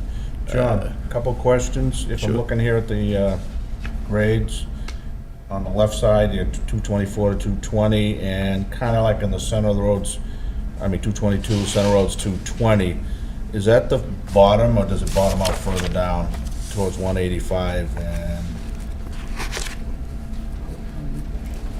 my point is there going to be water coming down that's going to end up going down Gioso Way? From Winter Street? Yeah. No, Okay. How is that possible? because the first few feet of the new street, Gioso Way, just rises up maybe 4 or 5 inches before it goes down. Okay. So no water's ever gonna go over So there? you're not gonna build, it's not, the driveway, if you did a regular street, it'd have to be flush. No, even though it's a No, bump. they You let generally, new roads, Yep. yeah, don't they So rip like it up a- when they plow? No. They're gradual. they generally just rise up for 4 or 5 inches at the most, or the first, 5, 6 feet. All right, the next question then, is your proposed basin here for the waivered plan, does that become considered like wetlands when it's built? On the proof plan? Or the one you proposed, we got the basin next to his house, Yeah, this house. does that ever become, No. In fact, we are required to do calculations to show that that water will soak into the ground. So that's why it's so. okay, where I'm going with this is I don't care, the geology of it, is conservation gonna come someday and he wants to put a swing set there and say, oh, you can't, there's a wetlands right on the back of your property line, that's what I'm It's not trying a to. wetland. So It's it not will a never wetland. be deemed by the conservation, No, because that would mean if it did, he couldn't, you'd be eliminating some of his property no, from use. Okay? because the regulations specifically now, since, I believe, 2007, specifically exempt drainage infrastructure from wetlands. So if Okay. you create a new detention basin, retention basin, whatever, have a stormwater management operation and maintenance plan that goes with this, which is what we submitted to the board, that is always going to be a part of drainage infrastructure and not wetlands. All right. And that will never support wetland vegetation because there's separation between required separation between the water table and the bottom of that basin. So if we were gonna plant something in there, it would be azaleas and rhododendrons and plants like that. Hey, I didn't know, just want to make sure, now I see, the first time I've ever seen something against someone's property, and I hate to see somebody lose because you got the Concom out there. All right, so your biggest thing, I would say, is to go see conservation, because most of it seems to be affected, especially by that, at the next hearing. And when's that, John? Wednesday. Next week? Okay. Yeah, okay, thank you. Next, Wednesday, okay, of next week. Yeah. Okay, thank you, everybody. Okay. Anyone else? No? Okay. We'll continue this. When are we good to? I need an extension. I'm not sure, do you want to go to January 16th? There are 3 on that night. It doesn't make sense. He's got a lot of homework to do between Concom, the fire department. So February 6th, He's got a lot of, so, make it to the end of February. February 6th or then February 20th? John, Whatever pleases the board. This is not a rush. So okay, but I'm trying to get a sense when you gotta put together first with the fire department, then with conservation, and, Right. and all the Christmas parties that you go to with Right. them. So, we know this dies this whole month, right? Yeah. So, would you say you probably wouldn't even be, even if you were rushing, you wouldn't be ready until like the first week of February, first meeting? Yeah. Okay, give us to the end of February Yeah. to, it's not leap year yet, is it? 228. Okay. So I'll make a motion to accept the extension take action through February 28th, 2025. Second? A second, Paul, all in favor? Aye. And we got a date for a February hearing? 6th at 7:10? February 6th? Yeah. 7:10? Yeah. You all set with that? That means he's gotta get himself, his stuff in by Yeah. January. Unless he comes and installed, he just says, I can't. John, well, John knows the drill like that. If you're at the point where it ain't happening, you know, you just tell us you can't make it, and we just continue it on. Yeah, yeah. As I said, it's, you know, it's like a family thing. It's not like they're, you know, oh, we gotta build a house and make money to get our money back and that sort of Yeah, stuff. no, It's I- not that, it's not that. Yeah, and between Christmas and all the stuff you gotta do, it No, makes it a lot harder. I understand. In case you need a letter from me or the Giosos requesting the extension to the end of the 228. Would you like a letter, or is the verbal enough? Might as well have a letter. Yeah, yeah. So, February 6th at 7:10. No more notices, okay? Yeah, okay, Bye, John. great, thank you.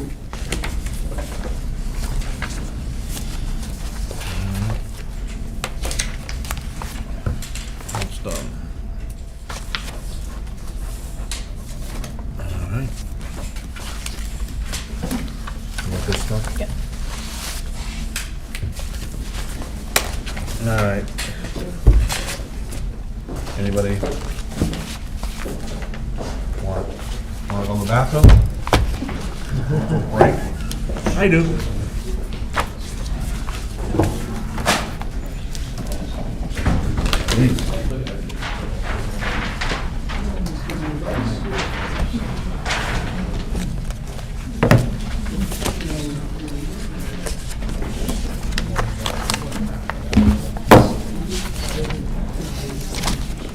I think I might need to go to the car and get candy.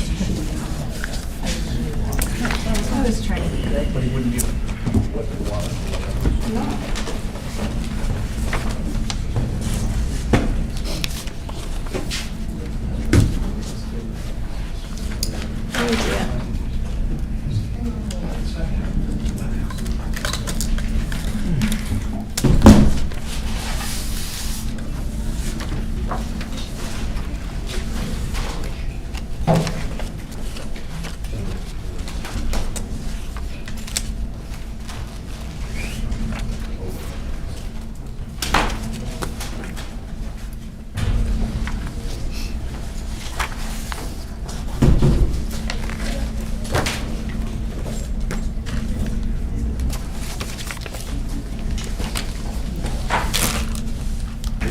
He needs a little sugar. I need to go home and rest. You want some candy? M&M's, Snickers. No, thank you. Cake. There's Twix in there. It's for Jack, too.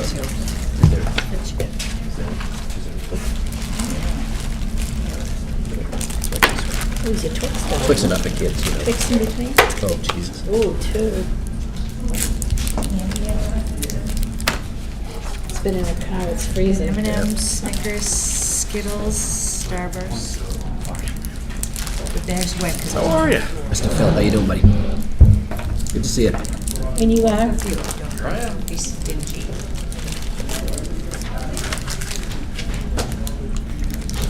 Want some candy, Phil? No, thank you.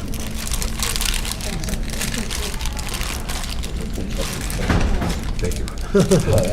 You sure you got enough? Take some. I know what Carl wants.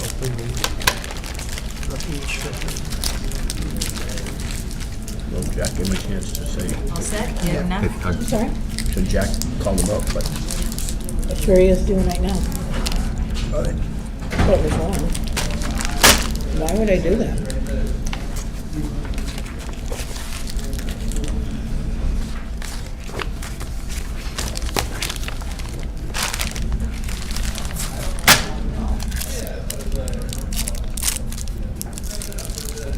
They're frozen, aren't they? They're in my car.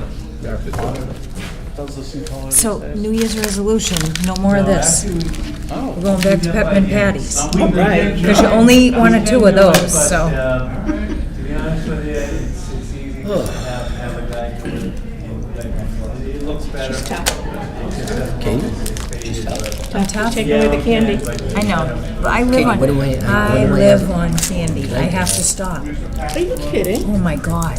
Can I, No, just myself, just color. can I get my time capsule into you by Sunday?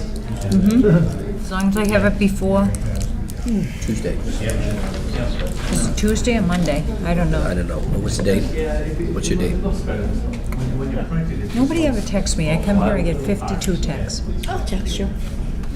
I text you. Time capsule, Tuesday the 10th. What are you putting in That's it? what I thought. See that? Me. See that? We're gonna preserve me. Yep, I hear you. Can I, that's how, that's, and I said I would get you Data Smith, and I'd get you, Anything, I'll take anything. cold in here, We started out nice and warm. Well, and blinds, I said I would get you. My car, God, they're freezing. that's my emergency And bag. then what is it, just a letter? It's an 8.5 by 11 sheet of paper. Both sides is fine. I see, Oh, you got 2 points the other day. Yeah, whatever you want. All right. But I mean, I don't know about shit. The hour being after 7:25, we have a site plan for Optima Hospitality Suites, Route 1, Walpole, and from the Optima Hospitality Group of Sharon. And it is located 990 Providence Turnpike, assessors map 36, parcel 8283, zoning district HB.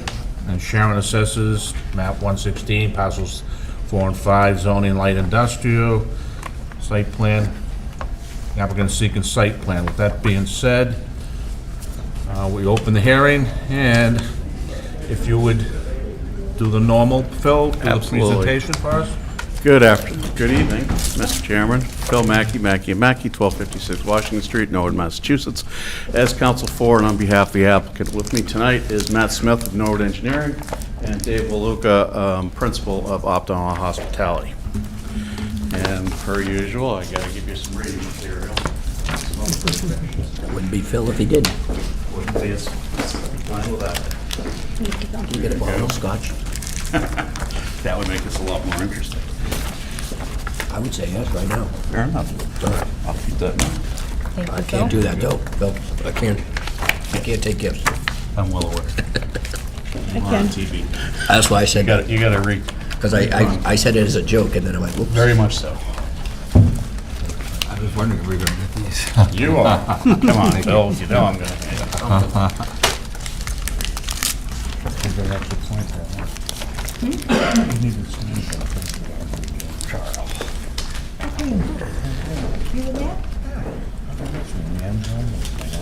All right. I didn't see it. Joking aside,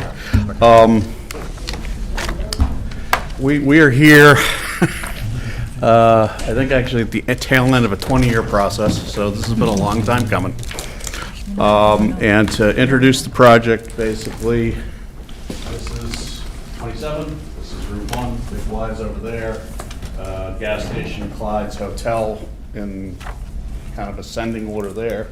There's a gas station down here, and Massachusetts, the DOT refueling, whatever the heck it really is, over here. I've always wondered what it is. Well, I know they do natural gas or propane there, but I'm still a little fuzzy on what actually happens. That's the site. I think they park there and go to Dunkin' Donuts. Oh, sorry, yes, Dunkin' Donuts is right here. So we've got that as well. Currently, the Applebee's, which is this building right here, is in existence and operating. There was a site plan issued in 2004 for the Applebee's. Should you see fit to grant a new site plan, it will supersede that, as we are submitting for the entire site in Walpole, not just part of it. And I would just kind of orient the board to the locus. This is this town line. Everything you see colored is the lot. It's clearly split. So you have the Applebee's solely in Walpole, proposed bank solely in Walpole, a hotel split across the property line, and then an office building dispensary back in solely in Sharon. And there's actually a billboard right here, and this is I-95. So we have no residential butters anywhere. This is one of the few sites I've worked on in a long time that is completely is commercial and completely surrounded by commercial. In total disclosure, for some reason Sharon has zoned I-95 Residence B. I don't pretend to understand it, but I don't think anyone's going to be building a house in the interstate anytime soon. What we are proposing, I kind of just went through that. We would like to add 3 buildings, and I'm showing the entire site. Jack's probably at some point going to tell me to stop talking about Sharon, but I just wanted you to see the entire campus. The Walpole site plan basically starts here at this line and goes that way. But clearly, as we talk about public safety and traffic flow, you got to at least see the whole thing. And we have been working with fire departments, both towns, police departments, both towns, building departments, both towns at length. And as we progress, and I can tell you right now, we are still refining the circulation based on fire department comments. So I wouldn't expect to close the first night anyways, but we are definitely coming back with some slight revisions. But I think as far as the building placement goes, what you see is 99% what you're gonna end up with as far as the proposal here. If you go through the zoning table, we comply with everything in Walpole. So that made life a lot easier. In previous iterations, we were looking for height variances and a variety of other things. At this point, we are not. This is a 4-story hotel, and another life, it was 5. And again, it's been a 20-year process, so multiple iterations of this have come across a variety of boards. As far as parking is required, we need 174 spaces to fulfill the Walpole requirements. There currently exist 92. We are providing 214. We need 6 ADA spaces. There are currently 4, and we are providing 14. 12 of those are in Walpole. 2 of those are in Sharon. As far as the application itself, Optima Hospitality Group, of which Mr. Waluka is the manager, is the owner and applicant, so should you see fit to grant approval of this, the permit is, the site plan approval is binding on the land and will run with it. We are requested and was advertised to construct a hotel adjacent to an existing Applebee's and a standalone bank. And again, that's all of the work from the Walpole line inwards. If you're following along, you can flip through to about page 6.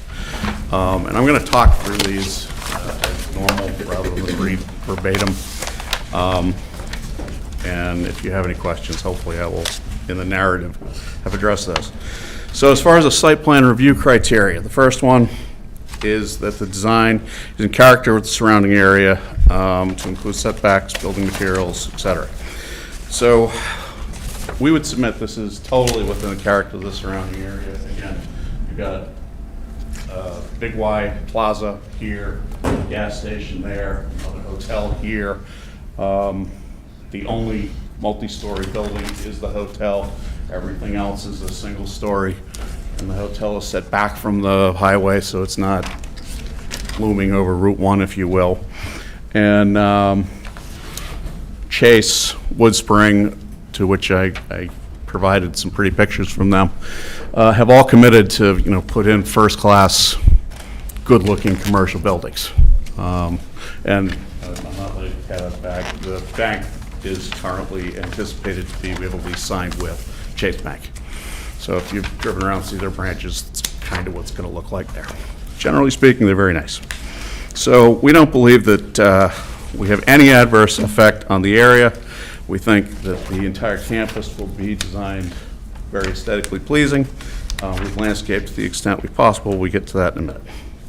The second criteria is to be consistent with the general site development standards, and that gets its own section, because there are, I believe, 8 of those. Third criteria is that the project is consistent with sign and design guidelines, landscape and buffering. As far as signage goes, we're not asking for any variances, we're not asking for any relief, so it will comply with all of the sign guidelines within the Walpole zoning bylaw. We have met inside of Walpole all of the landscaping requirements, and we submit that the plan basically speaks for itself. You have a landscaping plan, and as there is no residential butters, there is no residential buffer. So we don't have to worry about that in this particular case. Fourth criteria is to be consistent with the Walpole Master Plan and most recent open space and recreation plan. As far as we know, neither of those address this site with any specificity, and therefore we are not in contravention of anything. The fifth criteria is protection of man-made and natural features on site. If you've driven by the site, there are no man-made features on this site at all. Note that this area in here that's in green is all of a wetland. We have an order of conditions from both conservation commissions in both towns. We will be amending those, and we have a hearing next week. I guess we'll be seeing Mr. Glossa again, to amend the existing orders of conditions to reflect this plan. Because again, this is the final plan in a long string of issues. And just so the board knows, it's a little bit outside of the site plan arena, but basically this edge right here has changed slightly. And so the Conservation Commission needs to weigh in and make sure that we meet all their criteria. But we're not impinging on any wetlands. None of that's changed. The buildings don't really affect anything. So we anticipate that to be a fairly clean process. The next criteria is protection of adjoining premises against detrimental uses as far as surface water drainage, light, and air and noise impacts, and preservation of views. Again, 95 is here, and that's the intersection. There are no views in this area that can be preserved. And as far as light, air, and noise, this is as benign as you're going to get out on Route 1. You've got a hotel, and it's going to have people coming in and out, but it's effectively, there's no noxious odors, there's no manufacturing, there's no real noise. Unless someone acts up in the parking lot, that's an enforcement issue, not a zoning issue. Applebee's has been there since 2004, so 20 years. And I don't think they've had any problems. The bank is about as quiet and clean a use as you can possibly get. So again, we believe we've satisfied that criteria.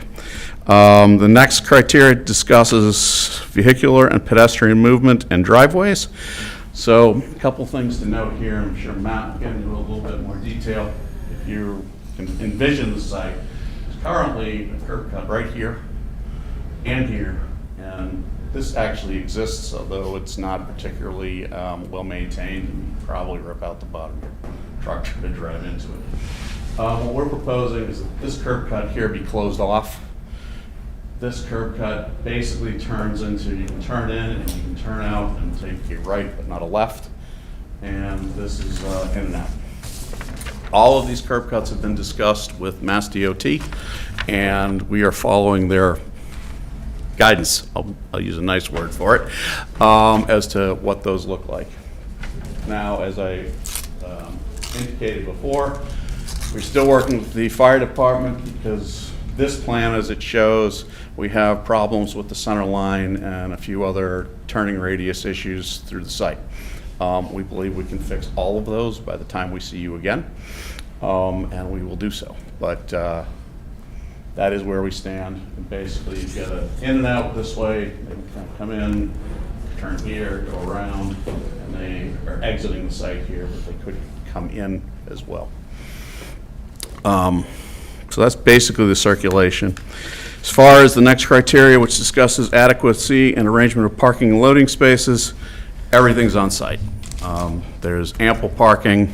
The loading for Applebee's is pretty much right where it exists. This is an office building with very minimal loading requirements. But everything I said, it will not congest Route 1, it will not congest Route 27. And so we believe that that criteria is satisfied as well. The last criteria is consistency with all dimensional regulations, and again, I would submit as set forth in the zoning table and as shown on the plans, the buildings, parking, landscaping, impervious, all comply with the zoning bylaw.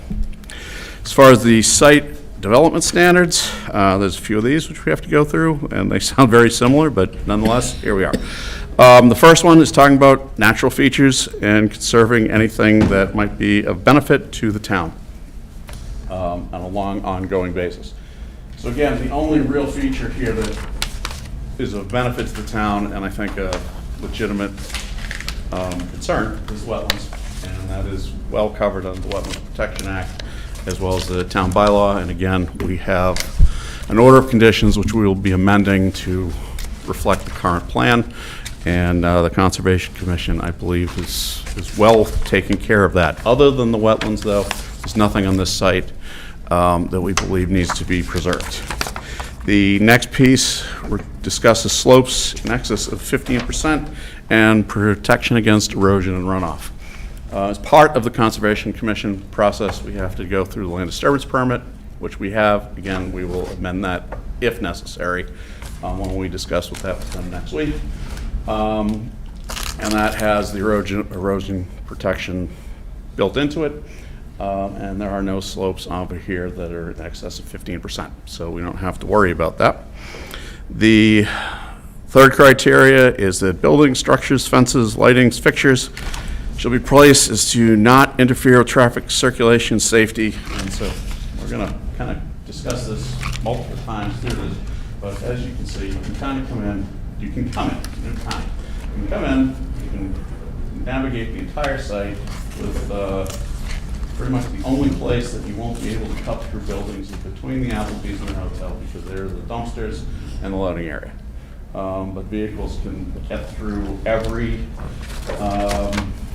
driveway, access pretty much every face of the building.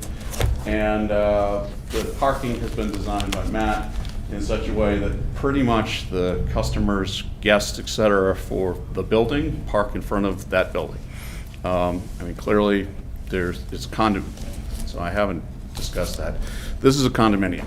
This is a single lot owned by currently Optima, and eventually it'll be owned by, I forget what we're calling the condominium association, but it will be owned by the condominium association. And each building will be a separate condominium unit. So that's how this legally works. So the land is all under common ownership, and therefore you don't need easements because you only have one owner owning the whole thing. But if for some reason they need to park here instead of there, they can. But generally speaking, the site is designed that if you're going to Applebee's, you're going to park here. You're going to the bank, you're going to park there. You're going to the hotel, you're parking here. If you're in Sharon, you're going to park down here. And so that, we believe, meets the criteria. The next is talking about roadway design, site distances, intersections, and AASHTO requirements. We believe, and Matt can talk about this more in detail if you want, that we do meet all those requirements. The fifth is adequate illumination of the parking lots. And as was brought up previously this evening, no freestanding illumination devices can exceed 15 feet. So we again submit, we have a photometric plan that was submitted as part of the package.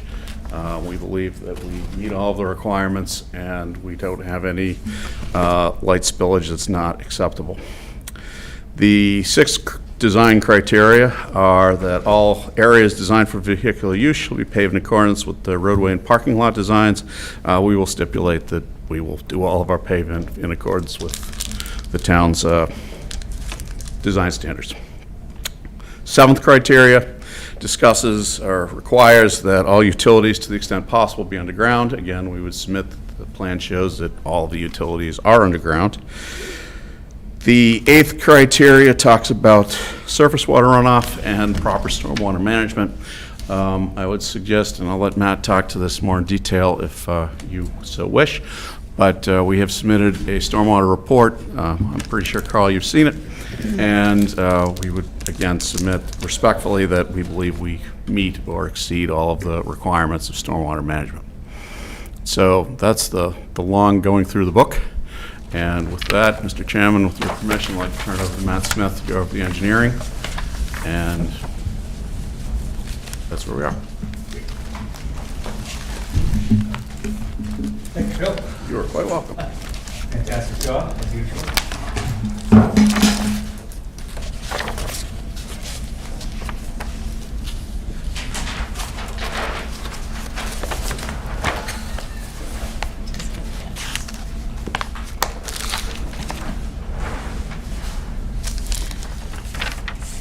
My name is Matt Smith. I'm an engineer with Norwood Engineering Company. Phil did a fantastic job outlining this project. I'm only going to make a few comments and then open it up for questions. To talk a little bit more about the drainage, we've designed this system with a series of catch basins, water quality units to clean the stormwater from any pavement runoff. And then we also have installed a number of leaching galleys to accept the stormwater. The roof runoff will go right into the galleys. The parking lot and pavement runoff will go through a stormwater management cleaning unit. We have submitted all of the drain calcs and TSS and other required documents. I have read Carl's letter. Carl met with Rich and Alex of my office last week. I agree with everything that Carl says. There's all of his comments we can address. We are going to do extra soil tests this Wednesday that will, I think, help the situation and make it a better project. I'd be happy to go through all of the items in Carl's letter, but we feel we can address all of them at the next meeting. One of the things that he did ask for was improved erosion control, where in addition to the protection around the perimeter, we would grade the site during construction, so there would be no water running off of the site, that it would go to a temporary basin during construction, and then submit a construction sequencing plan so everybody understands what will happen during construction. But I really, I think we're very much in agreement with what Carl says. There's just some other design preferences that I think will make the site a little bit better from a utility standpoint, and it's something we can easily put on the plan. As Phil said, we have met once with the fire department. We're going to meet with them again and make sure that they're satisfied with our circulation, and make sure that they approve the plan before we come back to you, and we're confident that we can develop a plan that that satisfies them. So actually, at this point in time, I'd like to open it up to questions. I can answer any detailed questions that you have, but I think the questions might be more productive than me giving more of a presentation. Thank you. Okay. All right, I'll do all the comments we got to date.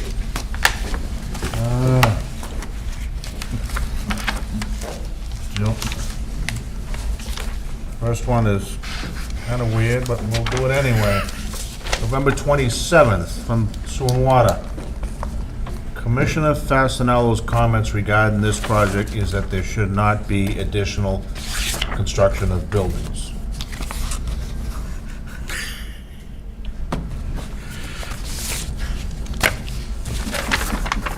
That's it? So I guess you can't do anything other than Applebee's. Is that what it means, Phil? I actually think what it means, I hope, is...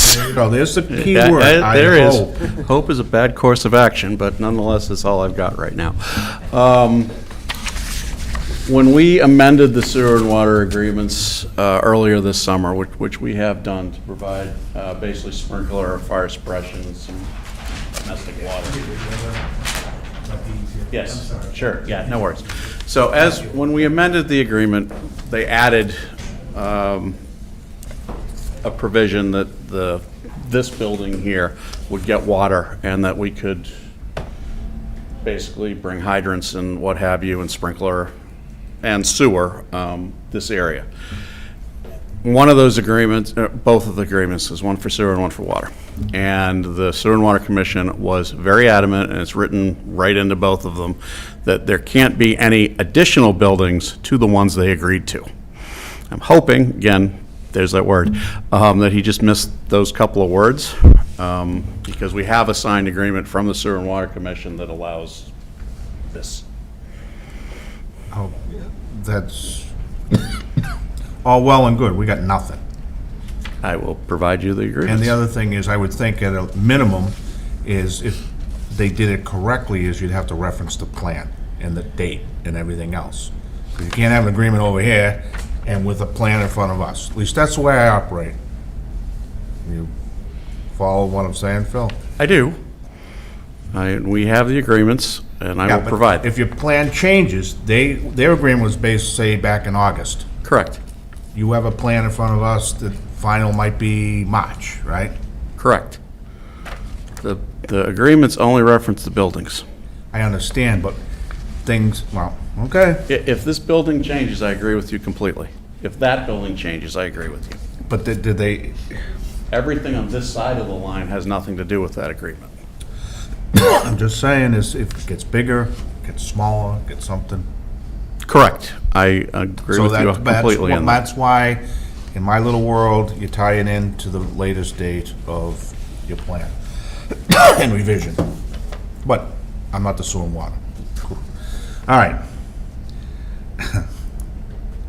Next one, December 2nd, sewer and water voted that no expansion beyond what was currently proposed without first going before sewer and water. There we go. That's basically Kinda says what he said, what I had yeah. said. Yeah. But it doesn't propose what? Phil, is proposed. it's, that's why you guys get paid a lot to shoot holes in this. But it's not very well defined, so to speak. But that's what we got. Gee, it would have been nice. We get all sorts of stuff from sewer and water, but we didn't even get that agreement. Isn't that amazing? I will make sure you get copies of everything. Yeah, I appreciate it, but we get, I would have thought that would be a minimum, but anyway.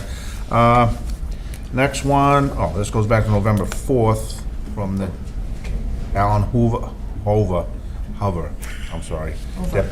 Hover? Over. Yep. Like it's over, Jack? It's over. It's not the vacuum. It's like airplane? It's like over. Over? Over, yeah. All right, you seen these, I assume? Phil? Yes. Pardon me, I apologize. Okay.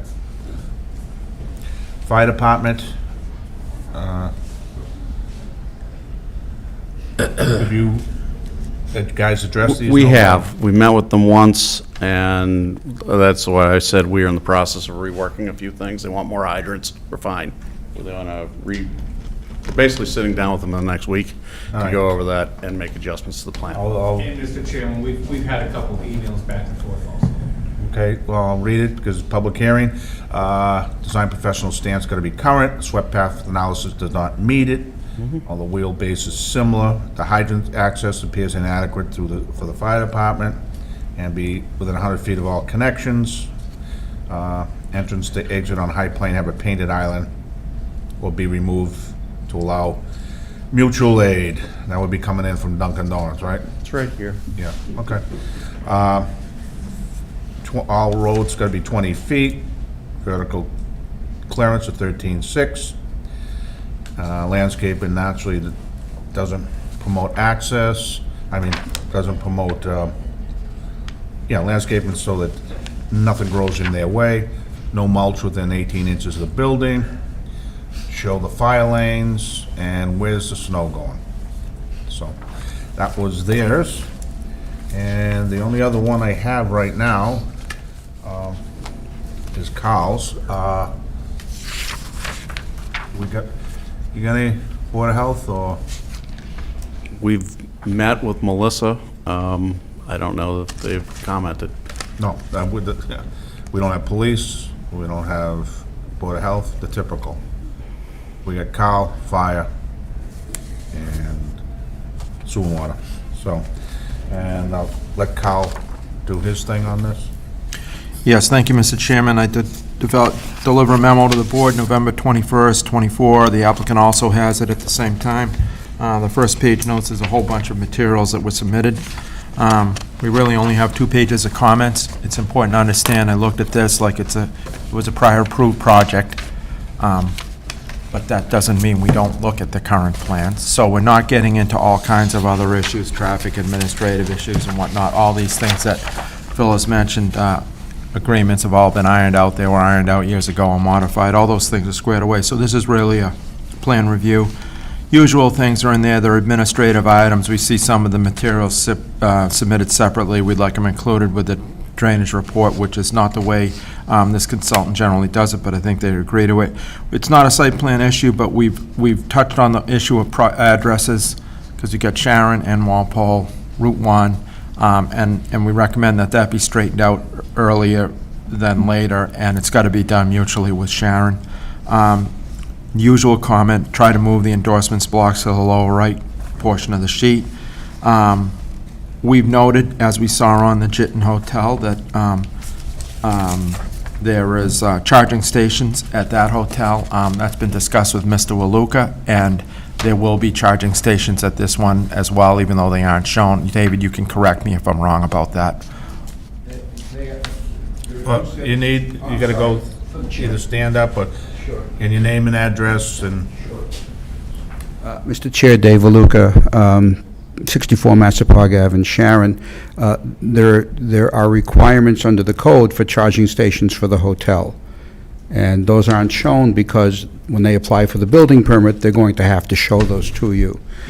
In addition to that, we are putting up the superchargers at the edge of the site that are for the site. They're not the hotels or Applebee's, so people can come in, have lunch, and charge the vehicle in 30 minutes or so or less, depending on their vehicle. That's separate from what you're talking about, Carl. We understand that they understand. I'm delivering the site to the bank and to the hotel, pad ready. When they go vertical, they'll be coming to the town for building permits and compliance with all the rules and regulations. So those charging stations will be theirs. The high impact charging stations are going to be on the site, and that'll be in addition to whatever is required by code for any other building on the site. Is that clear? More or less. Yeah, we realize there are building permits. That's nothing new, but what we're asking is for these to be shown on this site plan. Charging stations, yeah. Okay. We go on to make a recommendation about the zoning chart is in an unusual spot. It's on the detail sheet, so we ask for a reference be made to do that. That's off the site layout sheet. We have comments on the utilities. I'm not going to drill down to them. We recognize state highway. There's a water connection. We've asked them to move it out of the state highway layout. Some other things about water gates, adding a grease trap. These have all been discussed on the tabletop and pretty much agreed to. We have made a note on the legend about eliminating Sharon standards. All sewer and water in site will be Walpole standards. It's our water, it's our sewer. We've asked for a light pole and base detail, sign summary, sign details, and as noted by both Mr. Mackey and Mr. Smith, we made some comments on the sediment and erosion control plan. We've made a couple of comments on the stormwater report. We're hoping the test pits will solve the issues and allow us to read them. There's a lot of drainage on this site. It's in a little different location than it was the first time, so we're looking over some things like that. We note that we took a look at the traffic impact study. It's similar to the first one. It really doesn't make any recommendations, other than those curb cuts are controlled by Mass DOT, and my understanding, as referenced, they're under application to them. I think it's a good plan to do what they're doing. It's good access management for DOT, it's good for the site, so there's no issues there. And we note that there's now a restriction on the exit to High Plain Street. It's a no left turn, it's a right only. And that's pretty much it. If there's any questions, I'll be glad to provide additional information. John? I think there was one mention made, where's the snow storage gonna be? Matt?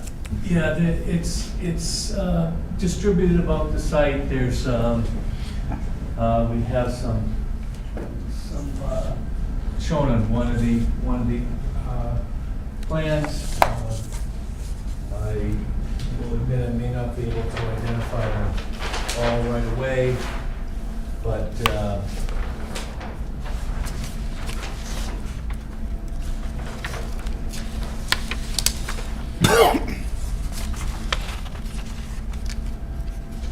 I know we had some more down the back. I know we had some on islands.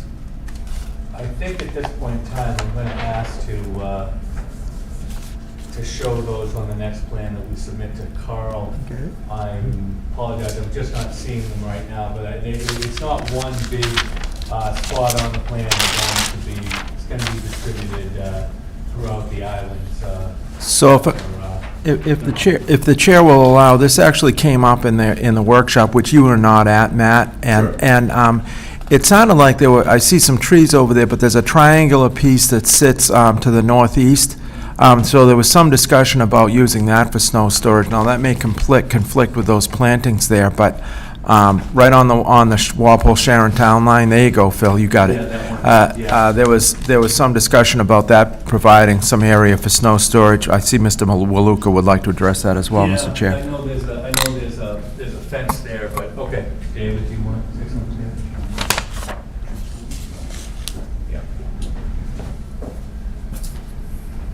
We'll show them, and it probably is not a problem to put it right there.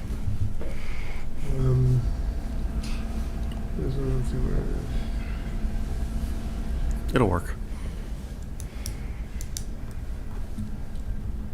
One of the sites is C, I think, paved in accordance with the roadway and parking lot design. I assume we only have control of the Walpole side, but are the requirements similar enough that Yes. there's not going to be any bump? There won't be between any Walpole and issue. Sharon or anything? Okay.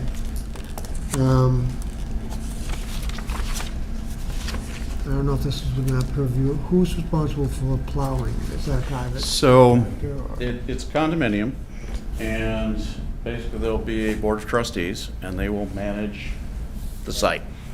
Now, the trustees are probably gonna be the owners, 1, 2, 3, 4. And they'll Okay. have a contract, and also to the answer of snowplow, if there's too much snow to stockpile there and not lose parking, it's gonna have to get shipped off. Is there a timetable as to what's first thing to do, second thing, and third like that? Is there any- So as Mr. Waluka alluded to, his responsibility, so Chase is leasing, the hotel is buying, and they're buying.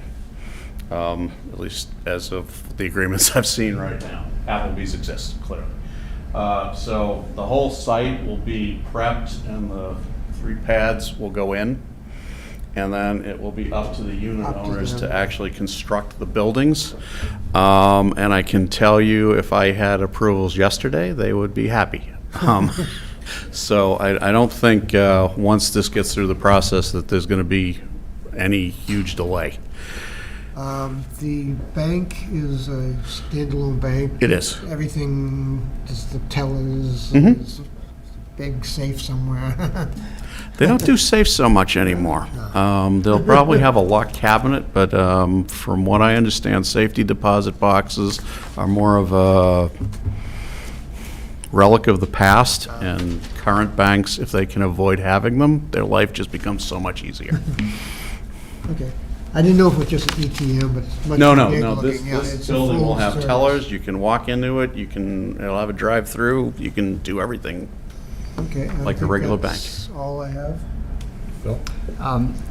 First, I would defer to Carl on this, but the first page seems hard to find things. You know, usually we have a cover page that makes it very clear where things are. I mean, it's add a good not cover having page for extra you, Phil. paper. But again, I would defer to Carl on that, what we, I just had trouble finding things. Of course, the We'll one problem fix is that. that we're looking at Do we have a locus map? yeah, there is one on this over here. Oh, okay, up there. But like I said, it was hard to find it. Yep, we will revise So the that plans would and be provide. good. And then, then it outlines, no waivers required, no zoning and so on. No secret exit to 95? None. We'd all like that. No, sadly, no.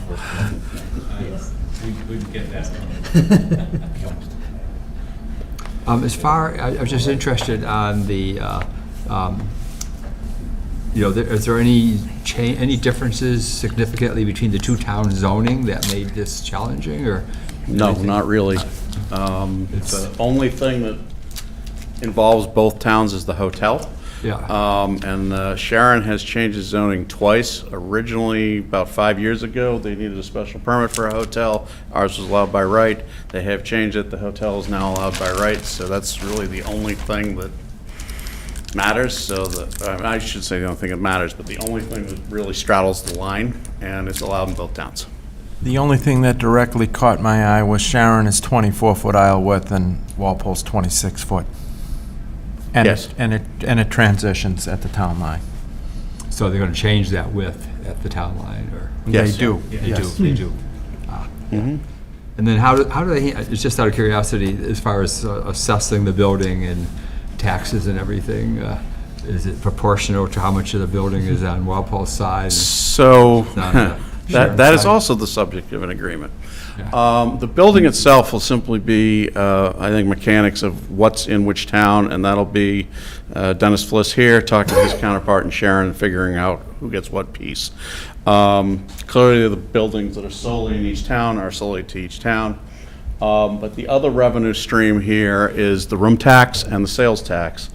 And basically, Sharon has entered an agreement with Walpole that Walpole gets all of Walpole's share, whatever that turns out to be, and 50% of Sharon's share.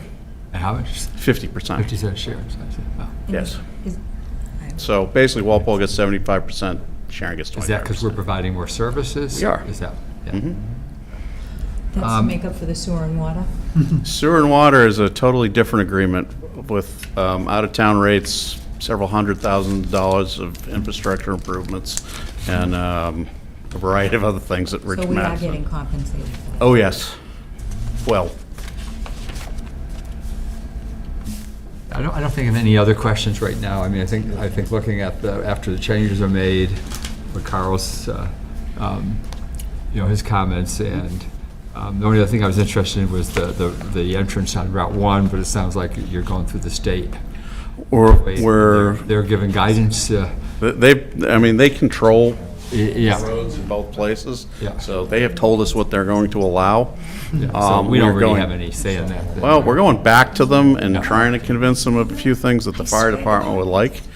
I mean, the changes that we can control were brought up in the fire department letter, like the swept path analysis. We can open a few things and change some radii so that the fire trucks can get in and out without crossing the center line, all of which we believe we can do, and we don't have to ask Mass DOT for that. So stuff like that we're doing, but the stuff that they have mandated, we kind of have to do what they tell us. And I know the health department hasn't responded, but they usually ask for a recyclable dumpster with Yes, with the garbage dumpster. when we met with all the Right. department heads, Melissa brought that up. And so basically, this area will have dumpsters and recycling, and it will primarily serve Applebee's and the hotel. The bank has basically, for a variety of financial security reasons, stopped putting out trash. So everything will be contained within the building, and then in Sharon, the office building will deal with itself. And that's the 3 boxes with D in them then? Yes. Yeah. Mhm. Okay, that's all I have, really have for right now. Go, Okay, go. I am. So you're referring to it as a office building, but it's truly a drive-through cannabis. It's not drive-through. What's And the- it's 2 pieces. There's a dispensary on one half and an Yeah. office on the other. So my question is, that's not, well, actually, Jack and I had the same question, but that's not a allowed use in Walpole, which I Correct. understand the building's in Sharon, I completely get that. But the only access in or out is through Walpole, correct? That is correct. And that's allowed, that you can, Well, the court had an interesting thing to say about that about 3 months ago, with a non-allowed use going through an allowed, this situation. Yeah. I don't want to get too convoluted. And they basically said you can't stop it. Because it's access, it's not a use. And for that matter, well, it's in Walpole, that's a state road. it's interesting. So we can't, in Walpole, prevent them from accessing. You can weigh in, since we had the same one.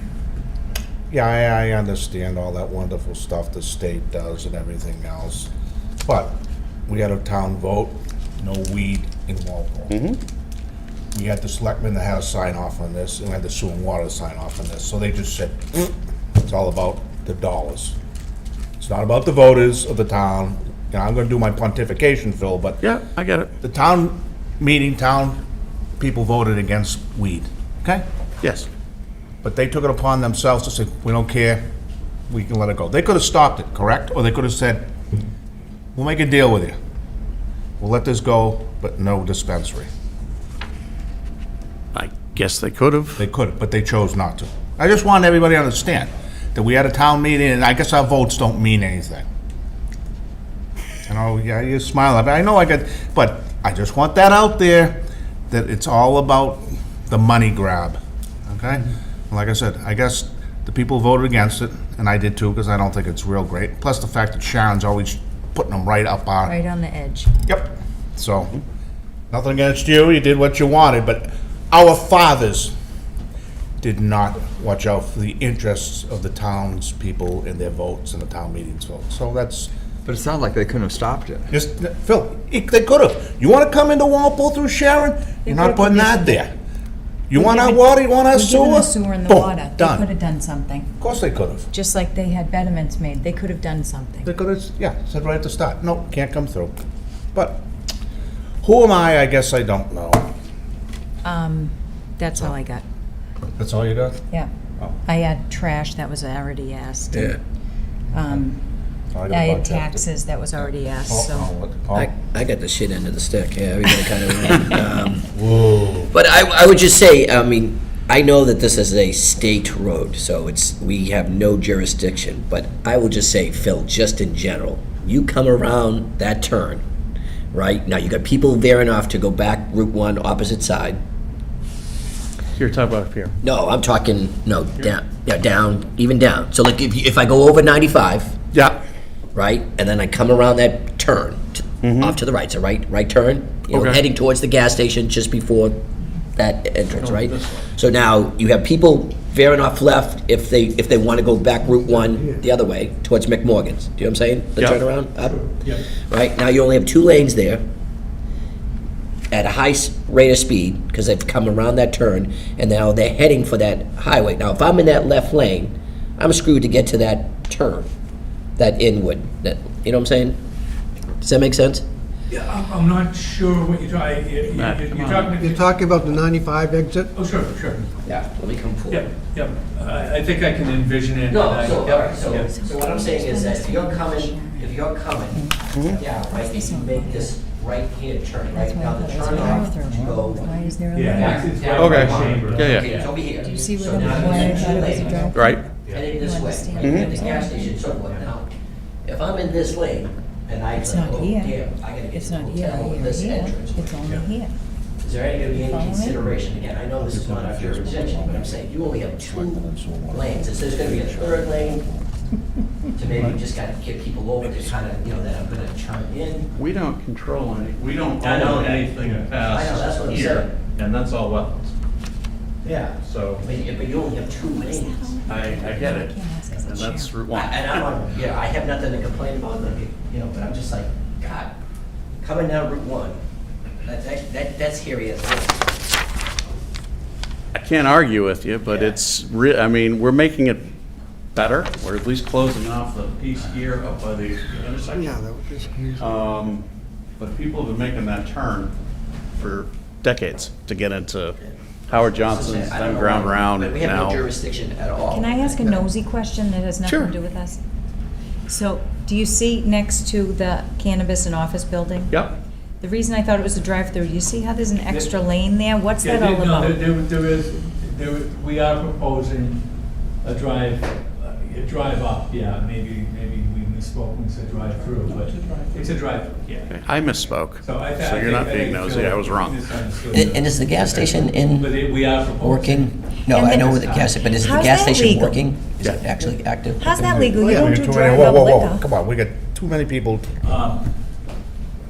That's not my area of expertise, but my understanding. All right, we're going off the tangent, But- forget but it. No, Yeah. we're here to answer your questions. I'm just saying that the owner of the property would know more about it than I would, that's all. So. Dave Luca, once again, the drive-through itself for cannabis is under the control of the state.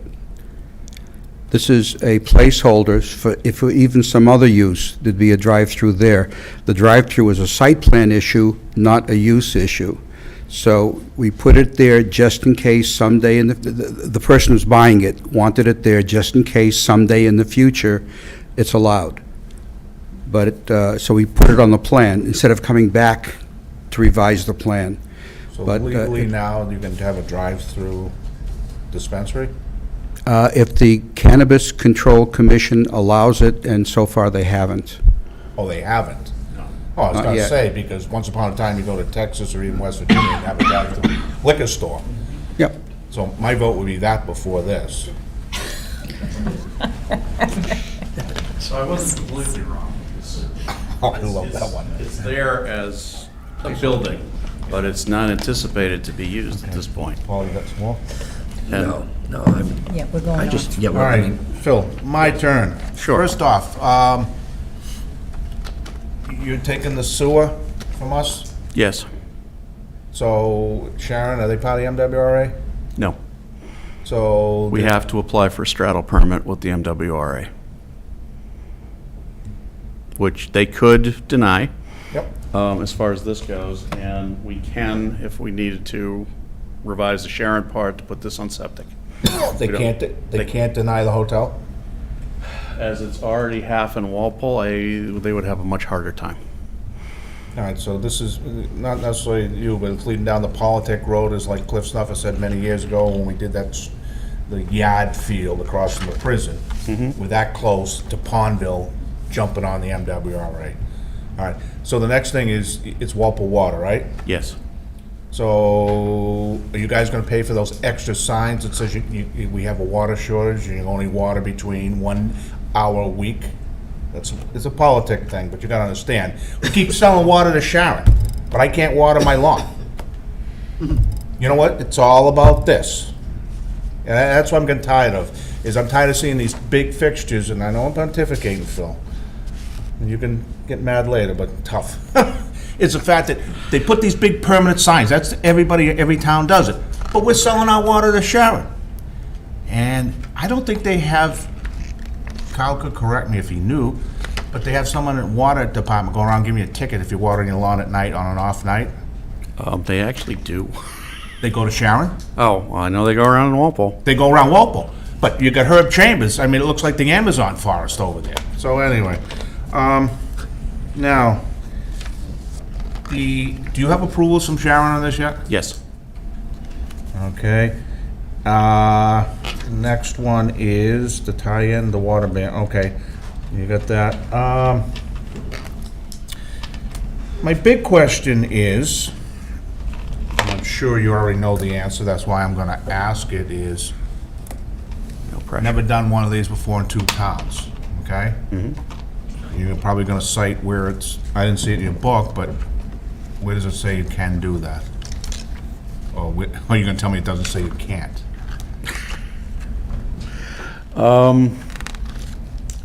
So, it doesn't say it in the book, because I didn't include it this time around.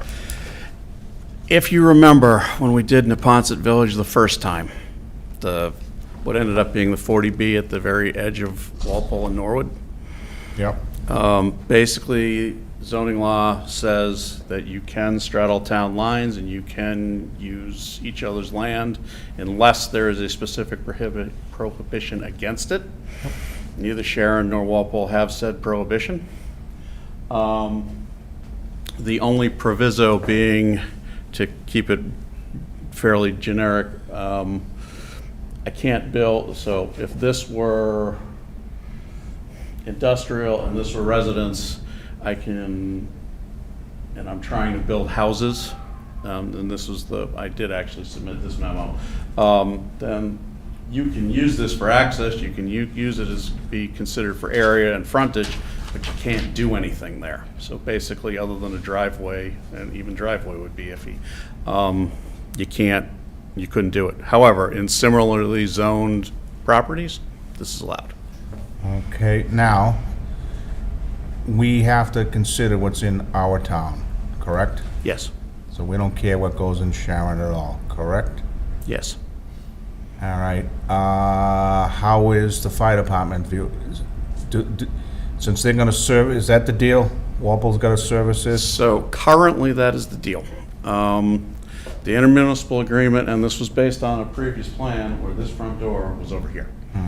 The front door is now in Sharon. So in the next week or two, two town administrators and the chiefs of both fire and police, and probably the building commissioners, are going to sit down and hammer out who services which. So when Mr. Waluka previously said Walpole is providing the primary services, that is what the current agreement says. I don't want to speak for the town administrator or the current chiefs, but I don't believe that's what they're going to be pushing for, because this has now moved. But that's between them. I offered to help and was politely asked to stay out of it because it's down business. Okay, but that's why I'm going this direction, Phil, so is this design right now around Walpole Fire? What do you mean? Well, they have their turning radiuses, they have their requirements. Both towns have done the turning radiuses. I'm saying, are they the same? No. Well, that's what I'm going with, Phil. They both work. Well, if I may- They have different trucks, but the largest of truck in both towns The can get worst through here. case- The worst case scenario, sir. That's what you've Yes. designed for? Correct. Yeah, just And figuring out we are down the going road. to get approval from both chiefs also. Okay, now, since it's our lot on our stuff, explain this one. What about setbacks? Like, where the hotel is, you're not set back.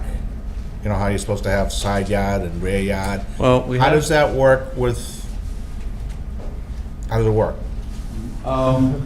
If you look at the zoning bylaw and the definition of a lot, it's land held under contiguous ownership. This is all under contiguous ownership. This is not a lot line. It's a town line. That's a lot line, that's a lot line, that's a lot line, that's a lot line, and we meet the setbacks. Okay, how about your impervious? In each town, we meet the requirements of each town. So the impervious on our side meets? Yes. In fact, Sharon, I needed a special permit, in Walpole, I don't. What do you in Walpole, any idea? Go ahead and see it. Is it over 50? 60-something, I think. Each side. Because interestingly enough, in Walpole, we are not in a watershed protection district, in Sharon, we are. So in Walpole, the underlying zoning Barracks was 90. allows us 90% impervious, and we're at 64.6. And do your building, okay. And Does the parking Didn't we have a 50-foot setback for parking? This is where you see the parking, the setback, it already exists. I knew we were gonna come to that one. Yeah, but this is a new site plan. But it's still prior existing non-conforming parking. Parking doesn't change. I mean, it doesn't change. You change the whole lot around, you combine it. I didn't change the pieces that don't conform. And the only thing we did do is remove some of the non-conforming parking, which is allowed That's under our one I zoning always have a bylaw. disagreement on, because it's like creating a new lot. You've created something new, so, okay. Let's see, Sharon Weed, 2 towns, so water, blah, blah, blah, blah. All right, one of the things that I want is a phasing plan, construction phasing plan.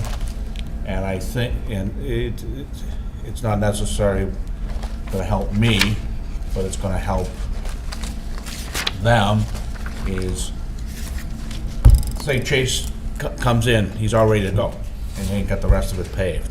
There'll be issues. Yep, makes sense. So we need to know, you know, I've seen it in the past, I've done this before, is you put the foundation in and just, and you pave around it, but that's where I'm going with. Something doesn't get built right away. Yep. To make this all work, and to get, in my opinion, to get permits for it. I don't know what's gonna go over there, but, you know, if you don't have the back built out and it's all dirt, I don't know how you get a permit up front, or We'll have that for your next meeting. does that make sense? Yes, it does. Okay.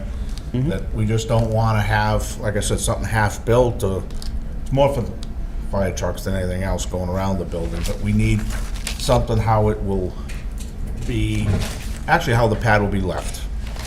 So say, for instance, the hotel can't build right away, they got something corporate-wise, and they're gonna build in 6 months. What are you gonna do?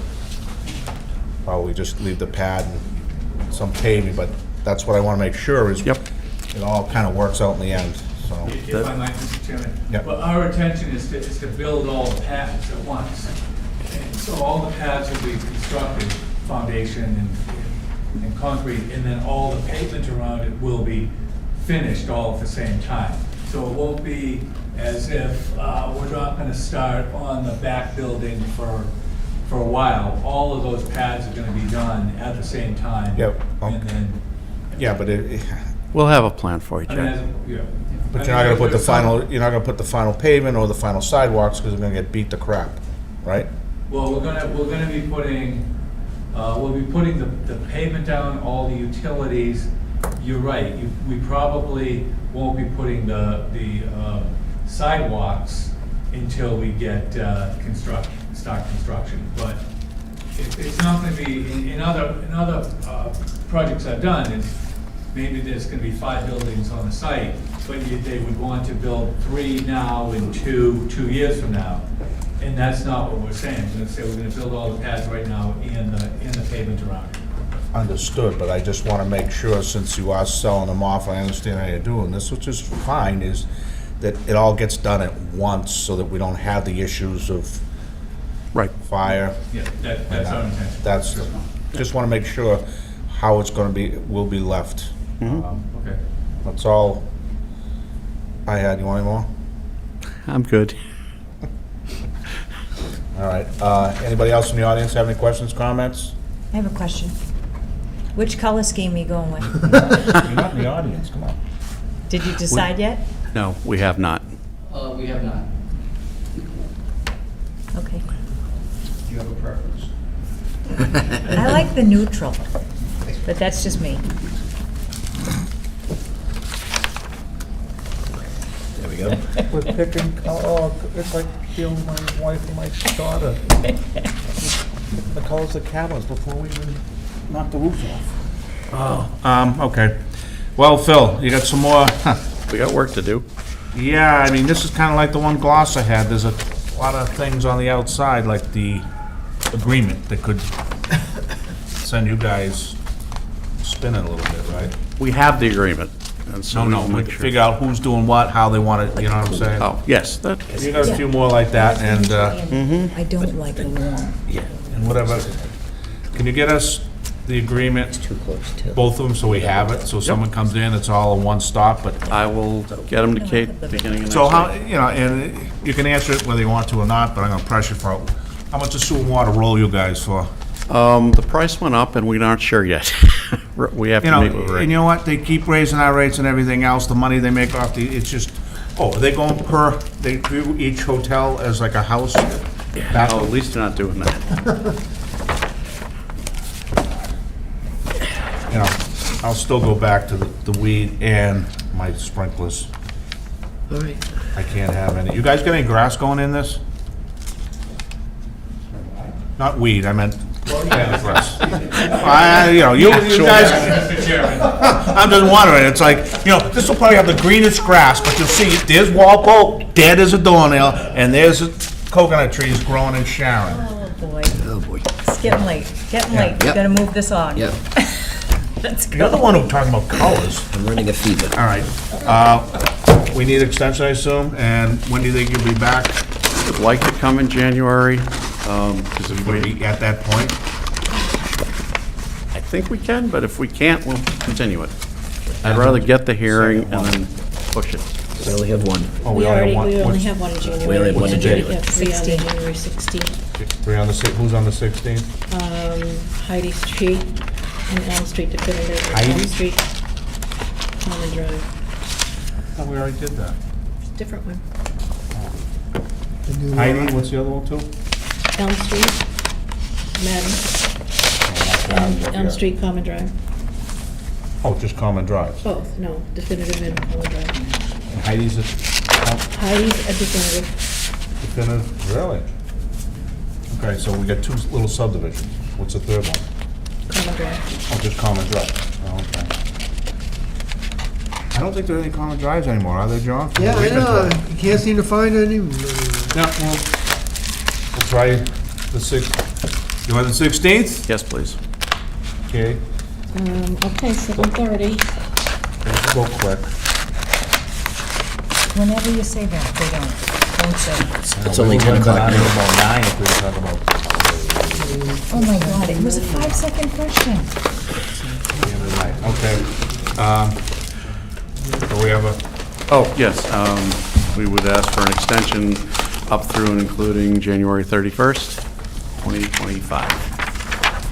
okay, I'll make a motion to accept the extension. Second. Second, Phil, all in favor? Aye. Okay, see you at 7:30 on January January 16th. And I'll get you a letter, Kate. We'll get us- Assume you're out tomorrow. So Tuesday? Thank you. Good night. Good night, Phil. How much do you think you're gonna get done between now and January 2nd? We have a lot done, but I know you absolutely hate me coming in with new plans. Wow. So, No, but my other point is, from all these years, is you can't get 5 people, 3 are out. That's the bigger one. if I That's have tough. to, I will appear and extend again.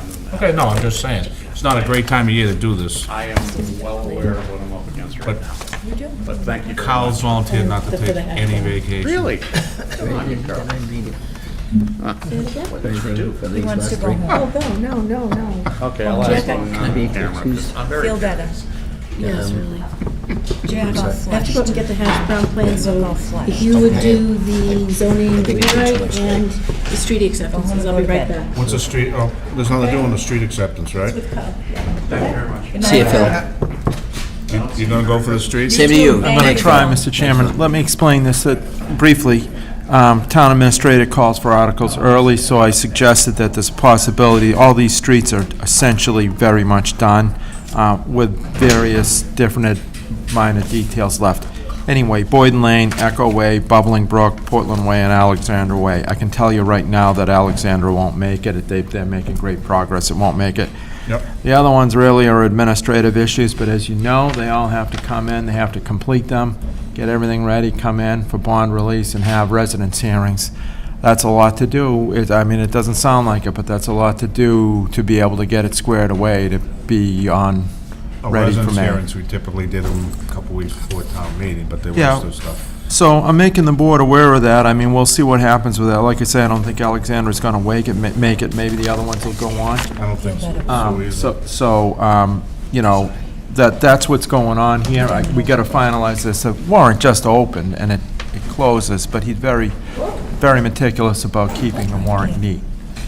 So, Well, what they had in the past is, depending on who was there, is you can't pull an article off. That was always a problem. that's part of it. But I don't know if they, that's up to the moderator, so. The way, we haven't done a lot of these, it's been at least a few years, but the way we did, we have one article on it, and we list items A, B, and C for each road, or whatever it was. I think we did, good night. I think we did the remainder of, up off of High Street. Yeah, but we can't do them, we have to Northwood. do them individually, right? No, we did them as one article with A, B, C, D, E, so you could Well, like vote. Each one anything. was each street. Yes, yes, so A would be Bubbling Brook, B would be Boyden, whatever. Well, the issue you run into is people vote yes for all of them but one. The whole thing's gotta go down. I mean, No, it's worded differently. They can go individually. oh, okay. So it's a little different than it may have been in the past, because I think I Because they worked used to on say that. is, yeah, that's I right. may have brought in that style of article from elsewhere. But that's the way Northwood was done, the last phase, up there, Millbrook and whatnot. Okay. And I think, and we really, I think the last one we did was Olmsted. I thought I saw something, reading a couple of weeks ago. There are more out there, but I just don't even want to put them there. I'd like to knock off at least some of these, so we'll Yeah. see. I can keep the board, but anyway, so I let Jim know that and then shipped it off to you, and then I want the board to be aware of that, because the direction really comes from the planning board. Okay. That's it. Kate went to get the plan. All right. Paul went home sick. Yeah, great. He comes here and gets us all sick. All right, John, you want to update? Well, at our last meeting, we basically focused on the accessory dwelling units, because that's something that we felt the state's gonna do something if we don't do something Actually, proactive. our last two meetings, we did Yeah, like okay. three hours plus each of the meetings, 2 meetings. We wanted to be proactive and Yeah. get, at least, that's the most time-sensitive piece. We want to get that written up and accepted, so run it through, even if we don't get anything else done, get that in so that the state can't come back and do whatever they want on it. I'd hoped I'd get a chance to print out something showing you the changes we made. I think Phil... I have it, yeah. Oh, you have one? We- Okay, well, I he- haven't He just printed sent it it out. out. Yeah, he just sent it out. I haven't had Yeah. a chance to copy anything out of it yet. But I wanted to get copies to the planning board members for what our proposal is on that item anyways, so you could see it, and if we could potentially schedule something. I was hoping to get it to you quicker, so we could schedule something for January, like to at least look at that for a public hearing. I talked to Patrick today, and he's very willing to come and present that, Um, to the board. Yeah. Because You know, it's in the, no, we already have that in here, right? We have some of the, and then the state went and rewrote it or whatever. Because isn't there something in the book right now for Well, that would be accessory the, dwelling unit? Yeah. But I Yeah, think they that was wanted to the- make sure we got all the restrictions we can get into it, so the state can't do something without having our restrictions in there to help protect the town neighbors and everything. yeah, if we don't pass something by February 2nd, 2025, then the state law will overrule our law, because our bylaws, zoning bylaws don't comply with state law. How could we pass it before then, if we don't have a town meeting? We cannot, Okay. but that's why to get it to town meeting in May, so that there's not a big gap. How did So- it get on without being right back in the spring? It's not that it was wrong, it's just that we don't have it. What we do have right now is the in-law apartment. So accessory dwelling basically will supersede what we have No, right now. We have an ADU. No, there's Well, we do have the something- ADU, but it's not meeting the state code, because it has restrictions that the state law does not now allow. For Well, example, when did the state change it? it came in on the housing choice law, state law that was passed earlier in 2024, in this year. Okay, but we did this at the meeting in May, so why didn't they catch it then? There was time to, right? I don't I don't think. have that information, yeah. Yeah, I don't think, we'd have to talk to Patrick about that to get this exact timeline. Okay. But this is the first chance we have to really do anything. The state has just put out guidelines on how to write your bylaws to answer the state. So that, in fact, that has been changing as well, what their guidelines are. So like So, restrictions on that, okay, yes, you can put an ADU on it, but if we don't specify that you can only put one ADU on it, the state will sometimes allow you to do more than one ADU. yeah, the So new. it's not accessory, it's ADUs, not ADU. So basically what the state's doing is making this, the zoning's gone away. There is no more zoning. There is no single-family Right. zone. Yeah, so Really they're doing away with it, ADU yeah. by right in all residential districts. Our ADU is only general residence. Yeah, and, And that's a Yeah, big- the state's really screwing with yeah, the but did they, bylaws, yeah. is this all approved by the state legislature and stuff? Yeah, I well, haven't yeah, heard it. no, it was passed by, it was the Housing Choice Law, I believe what the name of the law was. It's all an answer to the shortage of housing. No, I don't- don't- Yeah, I and- No, don't it's wanna too go- late. It's everything's too in late to crisis. get into that. Shut Please the, don't. shut the border down, then we don't have a Yep. crisis. No, let's not, let's No, not. but I Yeah, mean, that's- wait, you can't have misinformation, that the housing. Misinformation? Yeah. I But have, all I hear is, no, what, everybody wants to turn us into Cambridge. I didn't buy out here, I didn't stay here, so that I have 42 people next to me. We all bought single-family residence because that's what we want. Yeah. The people in town want to convert us to the ghetto. I don't know why you use the word ghetto, that sounds a little racist. Okay, so Oh, my why is that question ra- is, No, all wait a minute, racist, What, so there's only certain people in the ghetto? Phil, don't even go there. right, So, I have a but- question. Wait, No, wait, let's come on, not, you call me no, racist? let's not Yeah, spiral. I didn't call you Let's racist. not Yes, you did, spi- so No, I did not. I Please, just said let's the- not Oh, spiral. come on, let's All right. behave. I have a question. So, last meeting, I asked if you were going to present to Select Board and zoning. Are you doing that also? Not just planning? It will be presented to the select board. They're gonna, I And- think Pat will present something to the select board for putting an article, putting it in on as an article on town meeting. How about zoning? When I asked about zoning at the last meeting, I got the answer basically that they felt if zoning was on the rewrite committee, it would be a conflict of interest. Who said But that? is it going to be Who said presented to that? them? So my question is, all right, That's where I get pissed. You know, you never take anybody's word for it here because they don't want you to know. Give it to me in writing. No, they just didn't want people on the zoning board who knew what the hell they're talking about. so my question is it going to be presented to them? No, I just get tired of I don't BS. I was don't gonna know. ask that question. You have to ask Patrick. But I think that. Well, I don't think I have to ask We Patrick. they allow I weed to think come you through. guys We have have to to ask. Yeah, we can, Yeah. we'll be meeting Right? later again. I can't water my grass, but. But we they're can give our presenting water to the Sean. select board because the select board, it looks like, will be the sponsor. That's why they're presented to the select board. Yeah, but, so what I said before, I'll say again, is regardless of who the sponsor is, I think it should be presented to all three boards, because I think it's important that we all understand it ahead of town meeting and know what the changes are. Yeah, no, I think Because that's. it impacts all three boards. So I don't think it makes sense to just focus on one board. I think everyone needs to be in the loop, Okay. okay? That's just my opinion. Okay. Can I do this while I talk? I'll make a motion to endorse the plan. Second. Second.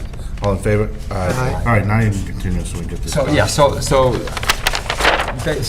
Patrick is willing to come and present to our board before, it could be in January.